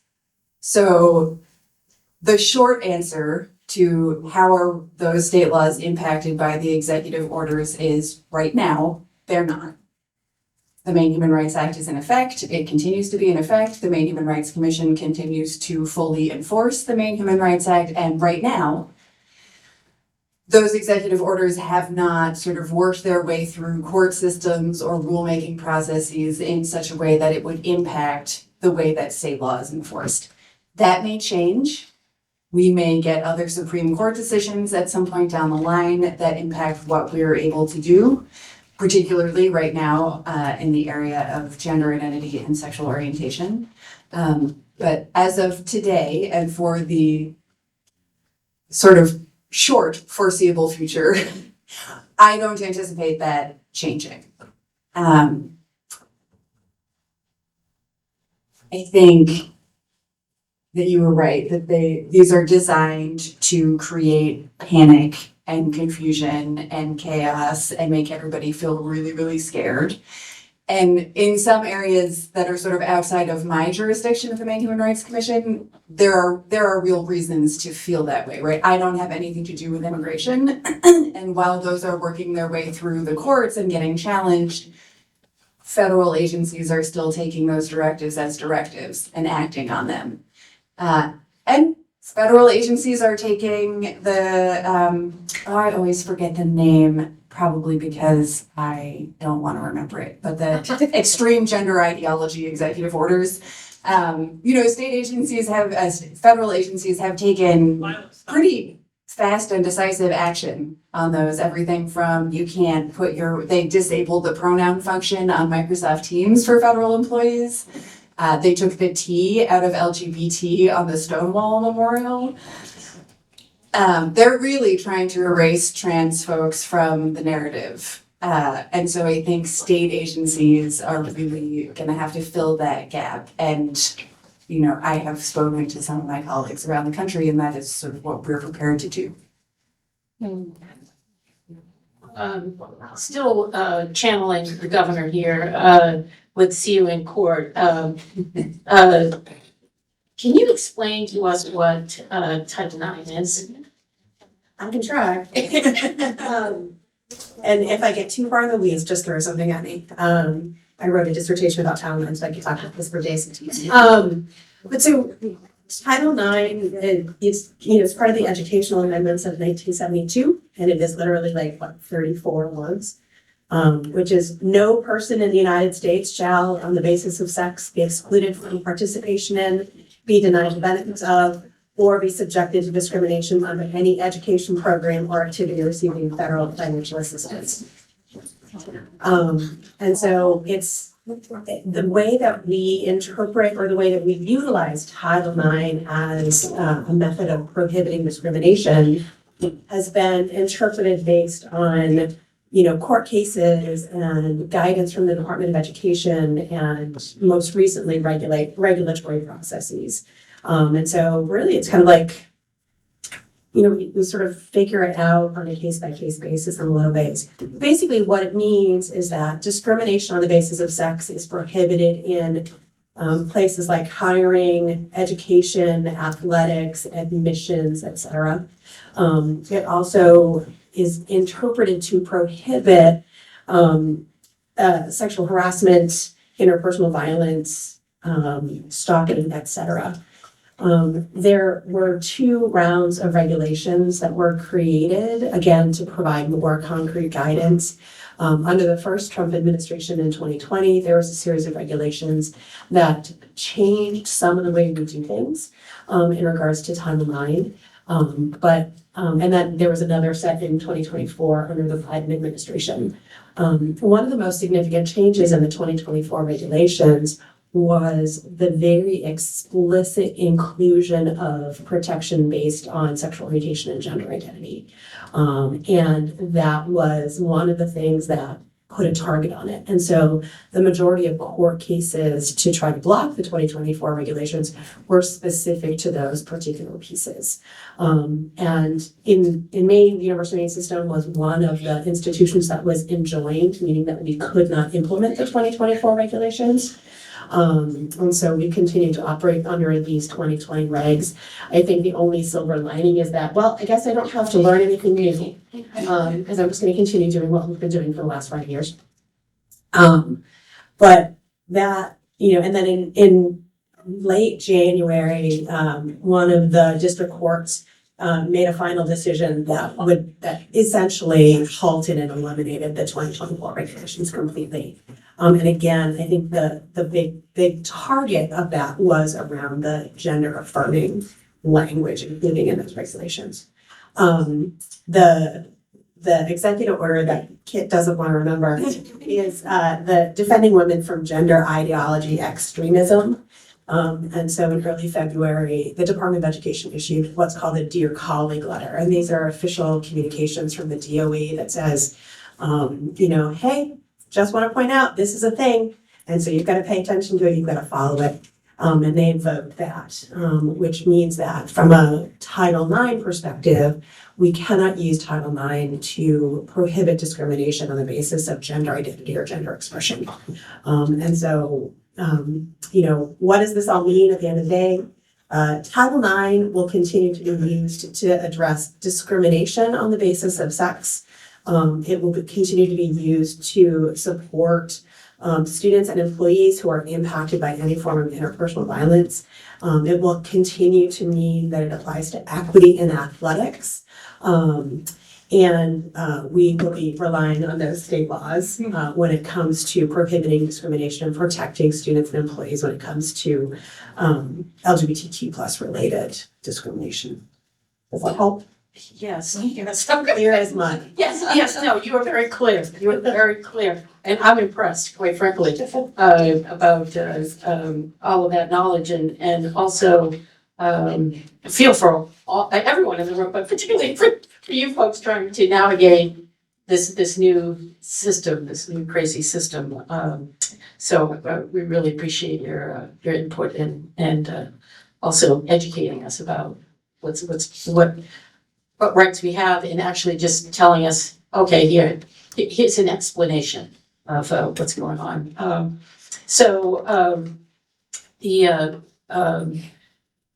And part of this also is to also understand immigration rights. So can one or all of you help us better understand our individual rights when it comes to ICE?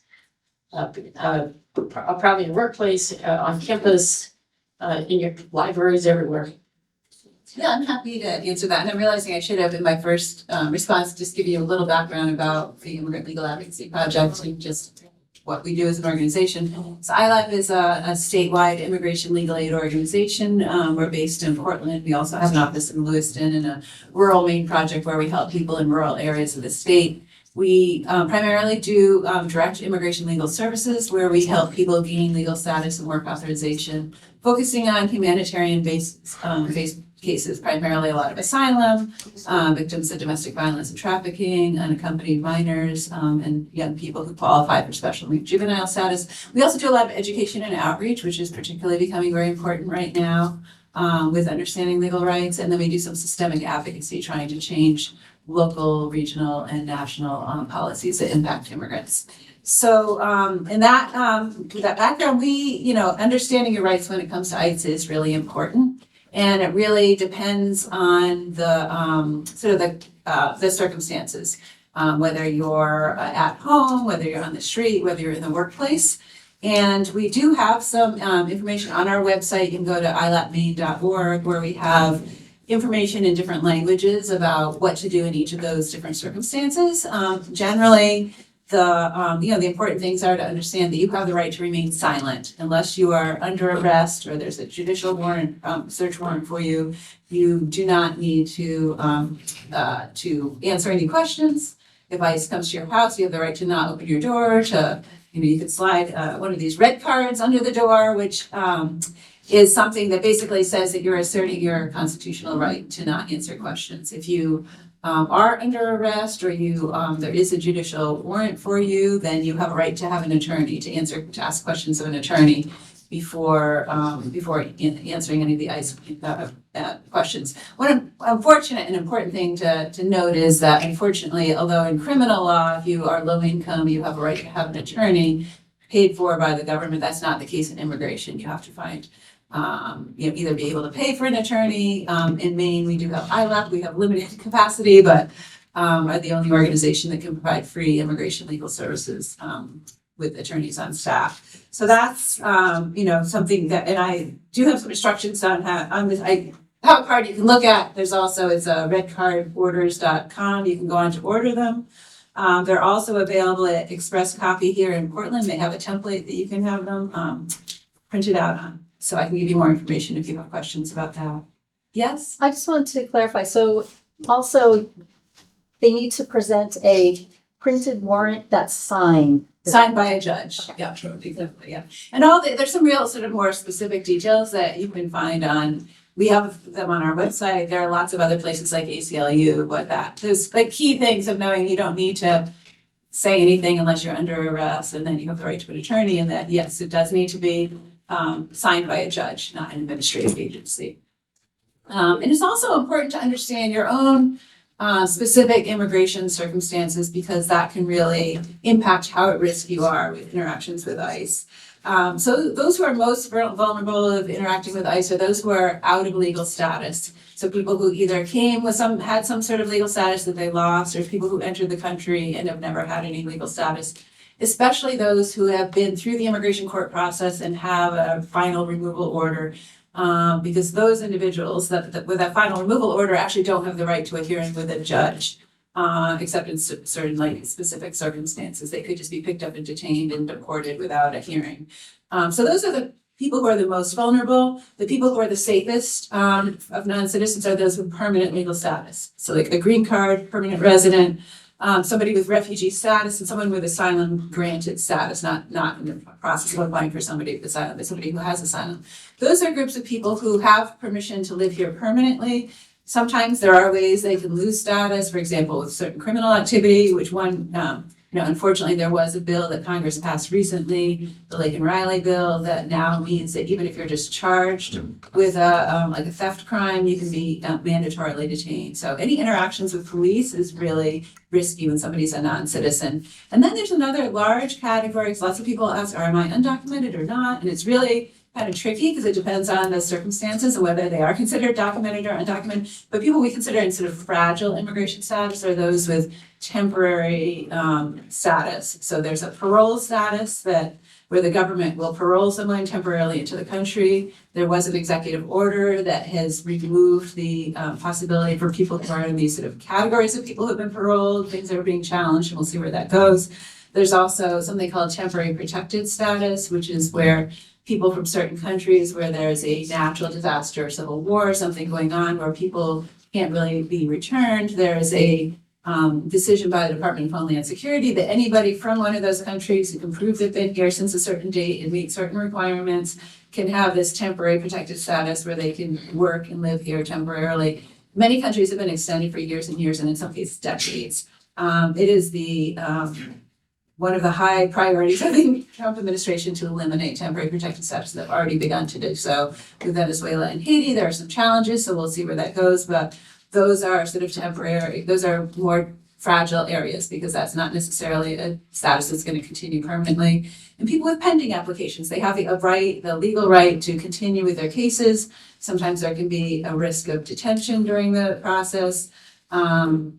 But they have the legal right to continue and process their case, but they are in sort of a more fragile category. So those who are either undocumented or who are in those fragile statuses might want to consider looking into ways they can prepare to be ready in case of worse things happen. If they are encountered by ICE and are detained, making sure themselves and their families are prepared, sometimes getting a power of attorney so that somebody can take care of their affairs for them, making sure that whether there's a guardianship order or other school records signed so that somebody else might be able to pick kids up, things like that.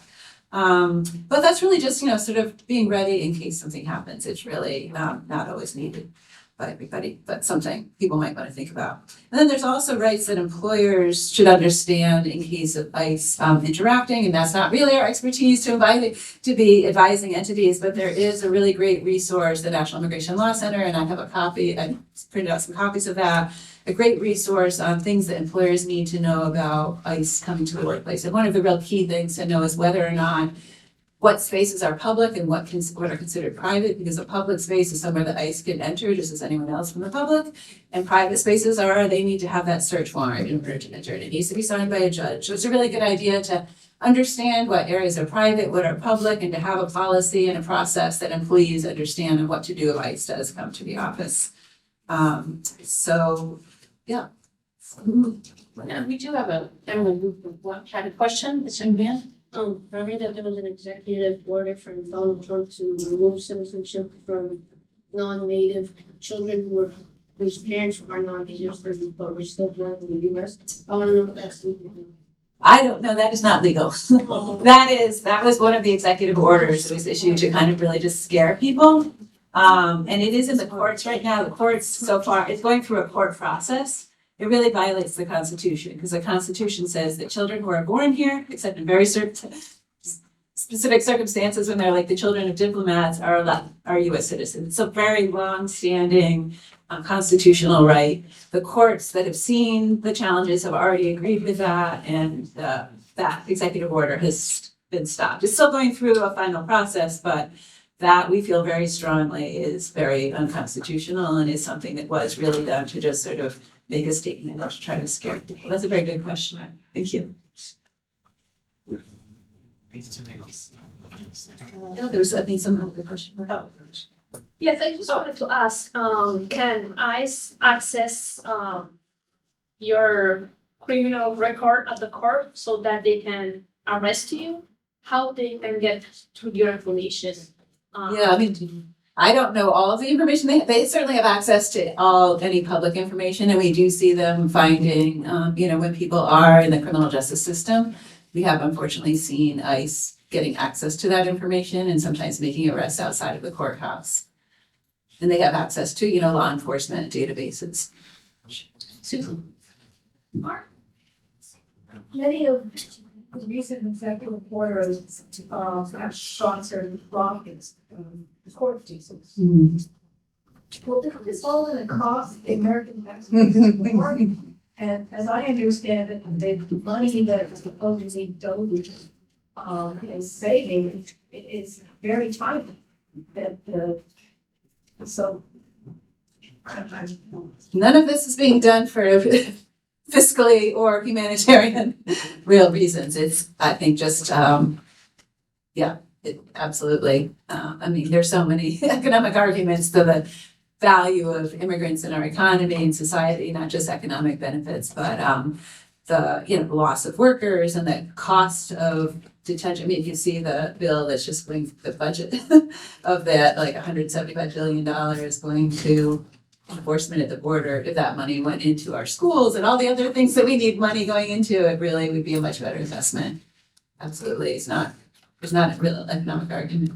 The actions being Yes. Well, besides a lot of people in Congress and Joe's Yes, the majority of people in Congress right now are in the Republican Party. Some of them, yes.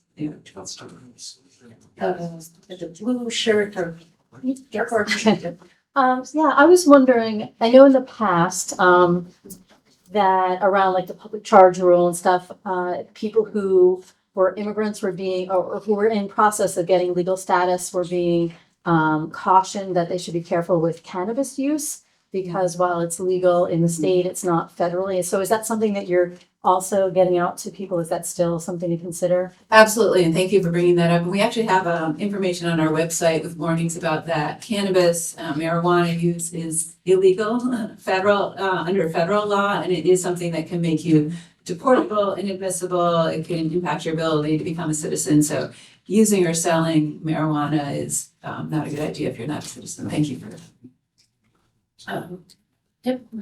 Yeah, I was wondering if you could maybe provide us some information if local law enforcement or maybe helping or participating in helping ICE. Do you have any information on that?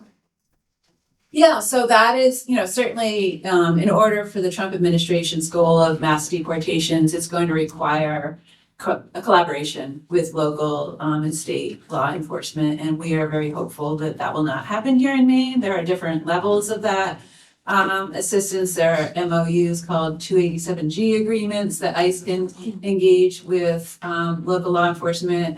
Believe there are not any currently in Maine. And we are certainly hopeful that there will not be any cooperation, that local law enforcement does not need to use local resources to do federal law jobs. We also just point out that at least on a state level, Maine State Police are a state agency essentially, and you can absolutely call your elected representatives and ask them to put forward legislation that would prohibit that or to ask them to look into whether or not that's happening. That's 100% within your view. It's a great suggestion. There's a question over there. Maybe like marijuana, I know to grow, but Yeah, it is really unfortunate because even though it's a medical, marijuana can be used for medical purposes, it still can impact people's immigration cases. So anyone who's not a citizen who is being prescribed with marijuana should definitely talk to an immigration lawyer. So it can. Well, great questions, and thank you so much. Yeah, it kind of goes into the next question about, can you, and you've already started, with the red cards and some of the handouts, but can you, all of you, give us some concrete things that we can do to protect ourselves and our communities? Maybe we can start with whoever wants to start. Yeah, I think you might have been talking a little bit about this in the last panel. I came in for maybe the last 2 or 3 minutes of that. But if I take off my lawyer hat for a minute, right, knowing your community, knowing your neighbors, checking in on the folks you know who might be targets, and we've talked a lot about immigration, we've talked a lot about gender identity. I don't want to obscure the fact that this administration is also rolling back diversity, equity, and inclusion policies all over the place. They are very much also targeting BIPOC folks, and I think we will probably see rollbacks of stuff for folks with disabilities or attempted rollbacks of that. So I think the biggest thing that you can do right now is to try to build those strong, resilient communities. Who needs food, who can't go out in public right now, what do they need, making sure that they're not isolated. Yeah, really, when I'm not at work, I have a little farm. And one of the things you have to do when you have livestock and gardens and all of that stuff is you have to have redundancies built into your system, right? If the power goes out, the goats still need water, so you better have a different way to get the water to the goats. We can broaden that out into community stuff. And you're like, sometimes you're gonna get your resources in the way that you've always done it. But when that becomes impossible or unsafe, it's a good idea to have thought about how you're going to get your food, your shelter, your community in other ways, preferably before that becomes necessary.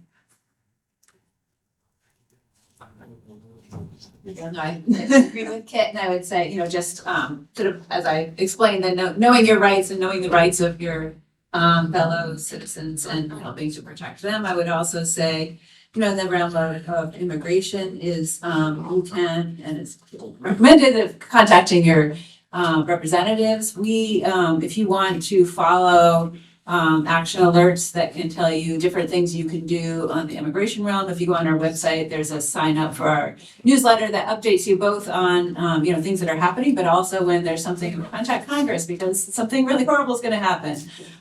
It really makes a difference because I think we've heard that when a member of Congress or a legislator, they hear one call, they kind of ignore it, they hear two, and they, maybe I'll start listening in three. It's like, oh, the whole world cares about this thing, focus, or they don't. But it's, really important to hear from constituents. We definitely hear that. So definitely speaking up when, I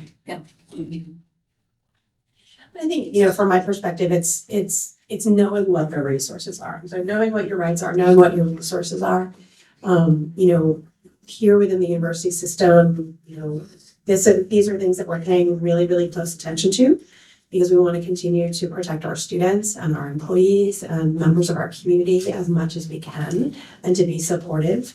And comply with the letter of the law where we need to because, federal funding is kind of important.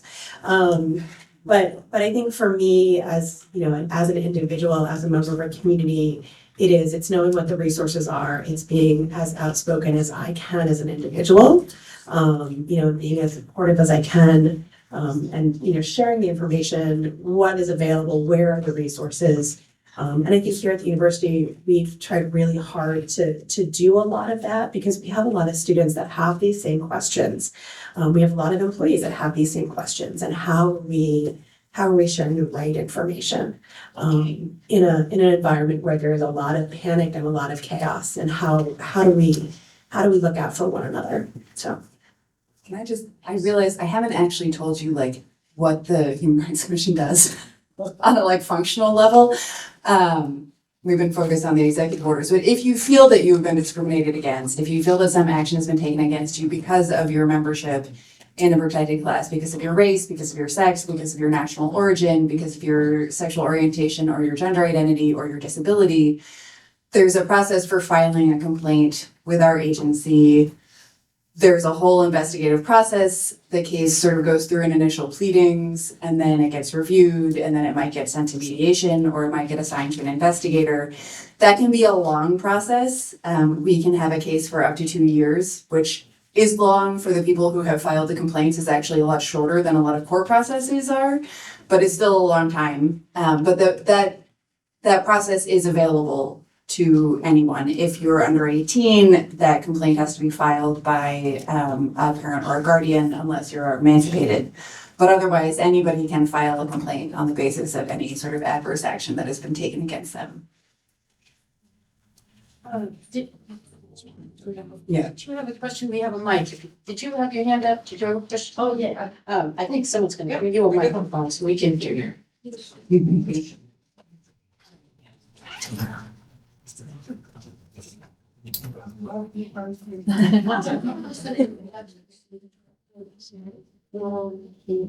was talking about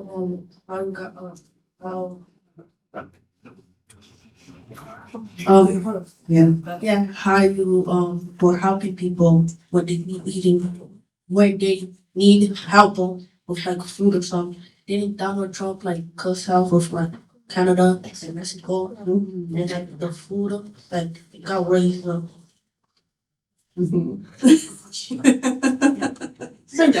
They're not making it easy. You're talking about tariffs? Tariffs. Tariffs, yes. Yeah. Yes, he is. Yeah. Those are not in effect right now. That has been averted for the moment, doesn't mean it's not gonna happen. I think they got postponed for like 30 days for somebody and maybe 60 or 90 days. It's hard to keep track, even for me, and I pay attention to a lot of this stuff. But yeah, that would make it that would make a lot of things very expensive, and not just food, but like building materials, cars, electronics, because we live in such a globalized world, especially from a trade perspective, that like everything, your car, your iPhone has stuff that comes from like 6 different countries in it. So just getting the parts to get that made, it's a mess. Not impossible to work around, but it's a mess. I thought that. You gotta hold it up here.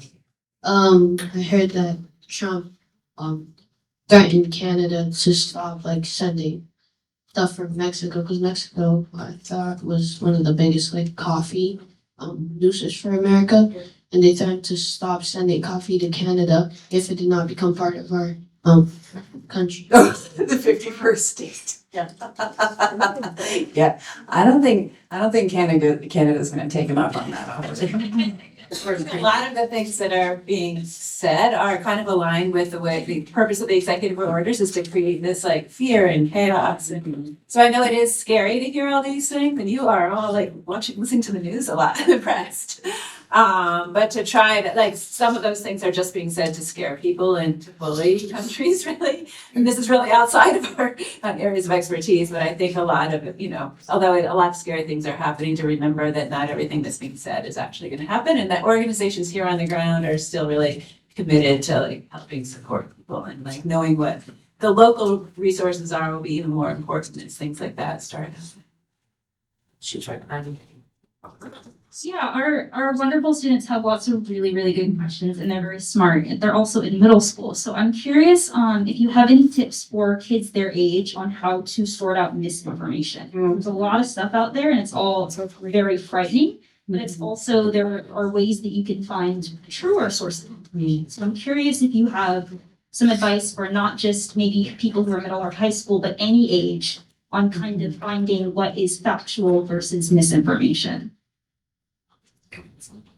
Yeah, I think that's a great question. And I think with social media, information can get around so quickly. And we just always tell people to, know the sources. If you're just seeing somebody post something on Facebook, you're going to want to like look at like, is there a newspaper saying this? And which newspaper is that? Is this the Associated Press? If you're looking for information on a particular area, look for the organizations that, if it's an immigration thing, you can look at our website, and we have a list of other organizations that are really reputable that you can follow. Depending on what the issue is, just making sure it's someone who has expertise in that area, or an actual news agency, as opposed to, I think the most dangerous thing is the stuff that's just like being sent around on social media and doesn't really have an actual source. Oh, yeah, I think if you see something on social media, to not just stop there, you can start with a Google search for that thing. One of the most useful tools that I have been using recently is, you know how now when you Google something, Google gives you like a thing that's this long of its own AI summary of stuff. If you put in your search and then type -AI at the end, the AI goes away and you can get just the sources. So that's a good place to start. I mean, I think always if you come across something and it's not a source you've heard of, you're coming across a website or a newspaper or some sort of online forum, and it seems like maybe the people there have a particular point of view about something. Ask one of your teachers, ask a parent or an older sibling, somebody who might have heard of that organization before. I read an article about another agency recently where I was like, wow, I've never heard of this newspaper, but this journalist sure has some thoughts about this agency. And it'll be sort of clear from the tone. But always, you know, like run it by somebody else. Like, does this sound right to you? Does this sound like it could be possible? It's always good to check in with other sources and other people, I think. Awesome. And if I could just say something real quick. So I work for Cross Cultural, but I also work in television. That's like my main job. And the one thing that I would say is when you're watching TV or when you're on YouTube or TikTok or Instagram, what you want to look at is what is someone's opinion and what is a fact. Mm-hmm. And what you'll find is that there's a lot of people on Instagram or TikTok, and sometimes it's like a faceless video, you know, and it's just like text, you know, flashing on the screen and this just like an AI voice talking. Figure out is that real? Is that just someone's opinion? Or is that a legitimate fact? So before you believe something, because you saw it on Instagram or TikTok or something, Google search it. Look it up. You know, if it leads to more news stories, then that's probably something that is real. But I think one of the biggest problems that we're having right now is that people, they see stuff like that and they're easily influenced. So don't be easily influenced.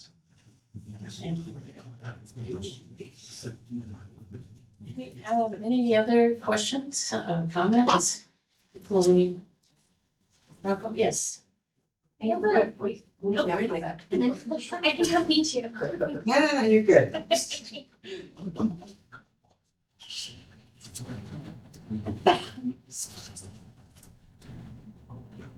I have two questions that are a little bit program specific. So I operate a home visiting program where we serve primarily resettled families in the Greater Portland area.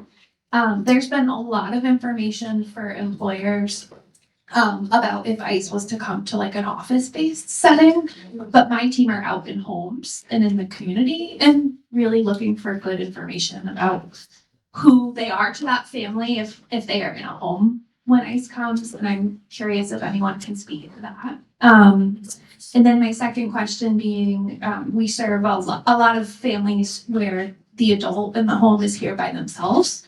And what is the protocol? I don't know if that's ICE or OCFS, if there are minors in the home when somebody is detained. The kids can go. Yeah, so for the first question, if somebody, I mean, that would really be the same as being like the know your rights for when you're in your home, and that is basically that, you know, if ICE or any law enforcement is knocking on the door, you don't need to open the door, and you can ask if they have a warrant, and if they don't, you can say, no, thank you, or say nothing. Like they actually have the right to say nothing as well. So following those same instructions of because that's private, you know, it's not a public place. And then in terms of what to do if ICE comes and there are minors in the house. Like what is there a protocol or? Does ICE have a protocol for what they? I guess. Do you mean if the adult is detained, what happens to the kids? Yeah. I don't know exactly what their protocol is. It could be calling, you know, DHHS. But I think, you know, I don't necessarily know exactly what the protocol is. Which is why it's good to have a plan, because if there's somebody who's got like a guardianship order or even just like permission to go pick up at school, that sort of thing, or a family member who can be called, you know, depending on who the ICE officers are, they hopefully would be allowing people to call family members, but it really probably depends on the circumstances. We have a couple more questions. what happened if they found like somebody that was and have like a job and they have like a green card? They have like rights to speak or be deported back to the country. So someone with a green card has the right to be here and they can't be deported unless they do something like commit a crime that makes them deportable. And even, in most cases, even if somebody doesn't have legal status, they have a right to go in front of a judge and they may qualify for status. They may qualify for asylum, or there may be some other reason that they have a right to be here. And in most cases, they have the right to go in front of a judge and ask for permission to be here. But somebody with a green card doesn't really, I can't say never needs to worry, but as long as they're not having interactions with the criminal justice system, people with green cards and people who have asylum or refugee status are really can't be deported.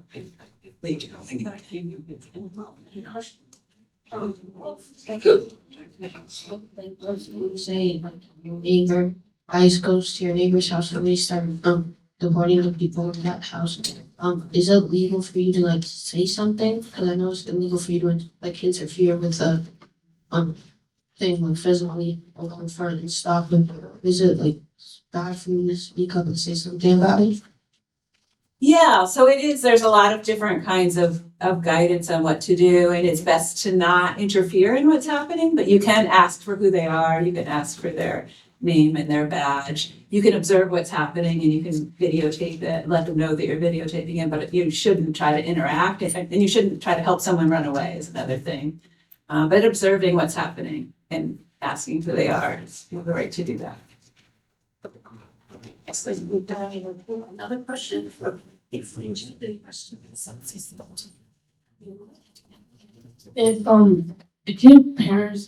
you're a U.S. citizens, if your parents aren't, will your parents get deported, but you'll stay in America? Yeah, these are all really difficult questions. So it really depends, sometimes the parent might have a path for staying here, they might have be eligible for it. They can't stay here necessarily just because of the child in most cases. Sometimes there are ways, if somebody's been in the US for a long time and they have US citizen children, there are defenses in immigration court. So it really depends on each person's personal circumstances. And the best thing for them to do is to meet with a lawyer and to see what their legal rights are, the different types of immigration status they might qualify for.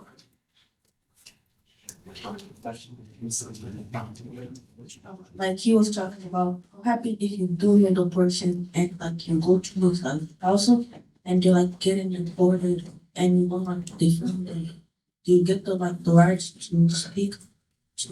The right to speak at that time to join the person. You're getting deported and you know them and they live with you for a couple of years. I want to make sure I understand. So the question is, if somebody's being arrested by ICE, do you have the right to defend them, to say something? Yeah. Yeah, So them. right. So the time when somebody's being arrested isn't a time that you're really going to have an opportunity to argue for them to stay here. Sometimes somebody might go into immigration court, or they might be detained, and you might be able to say something to the judge that will help them stay. And that would, you'd be working with a lawyer to identify what are the things you can say that would be helpful to make them stay. But the time that somebody's being arrested, interacting and trying to stop that from happening isn't unfortunately going to be something.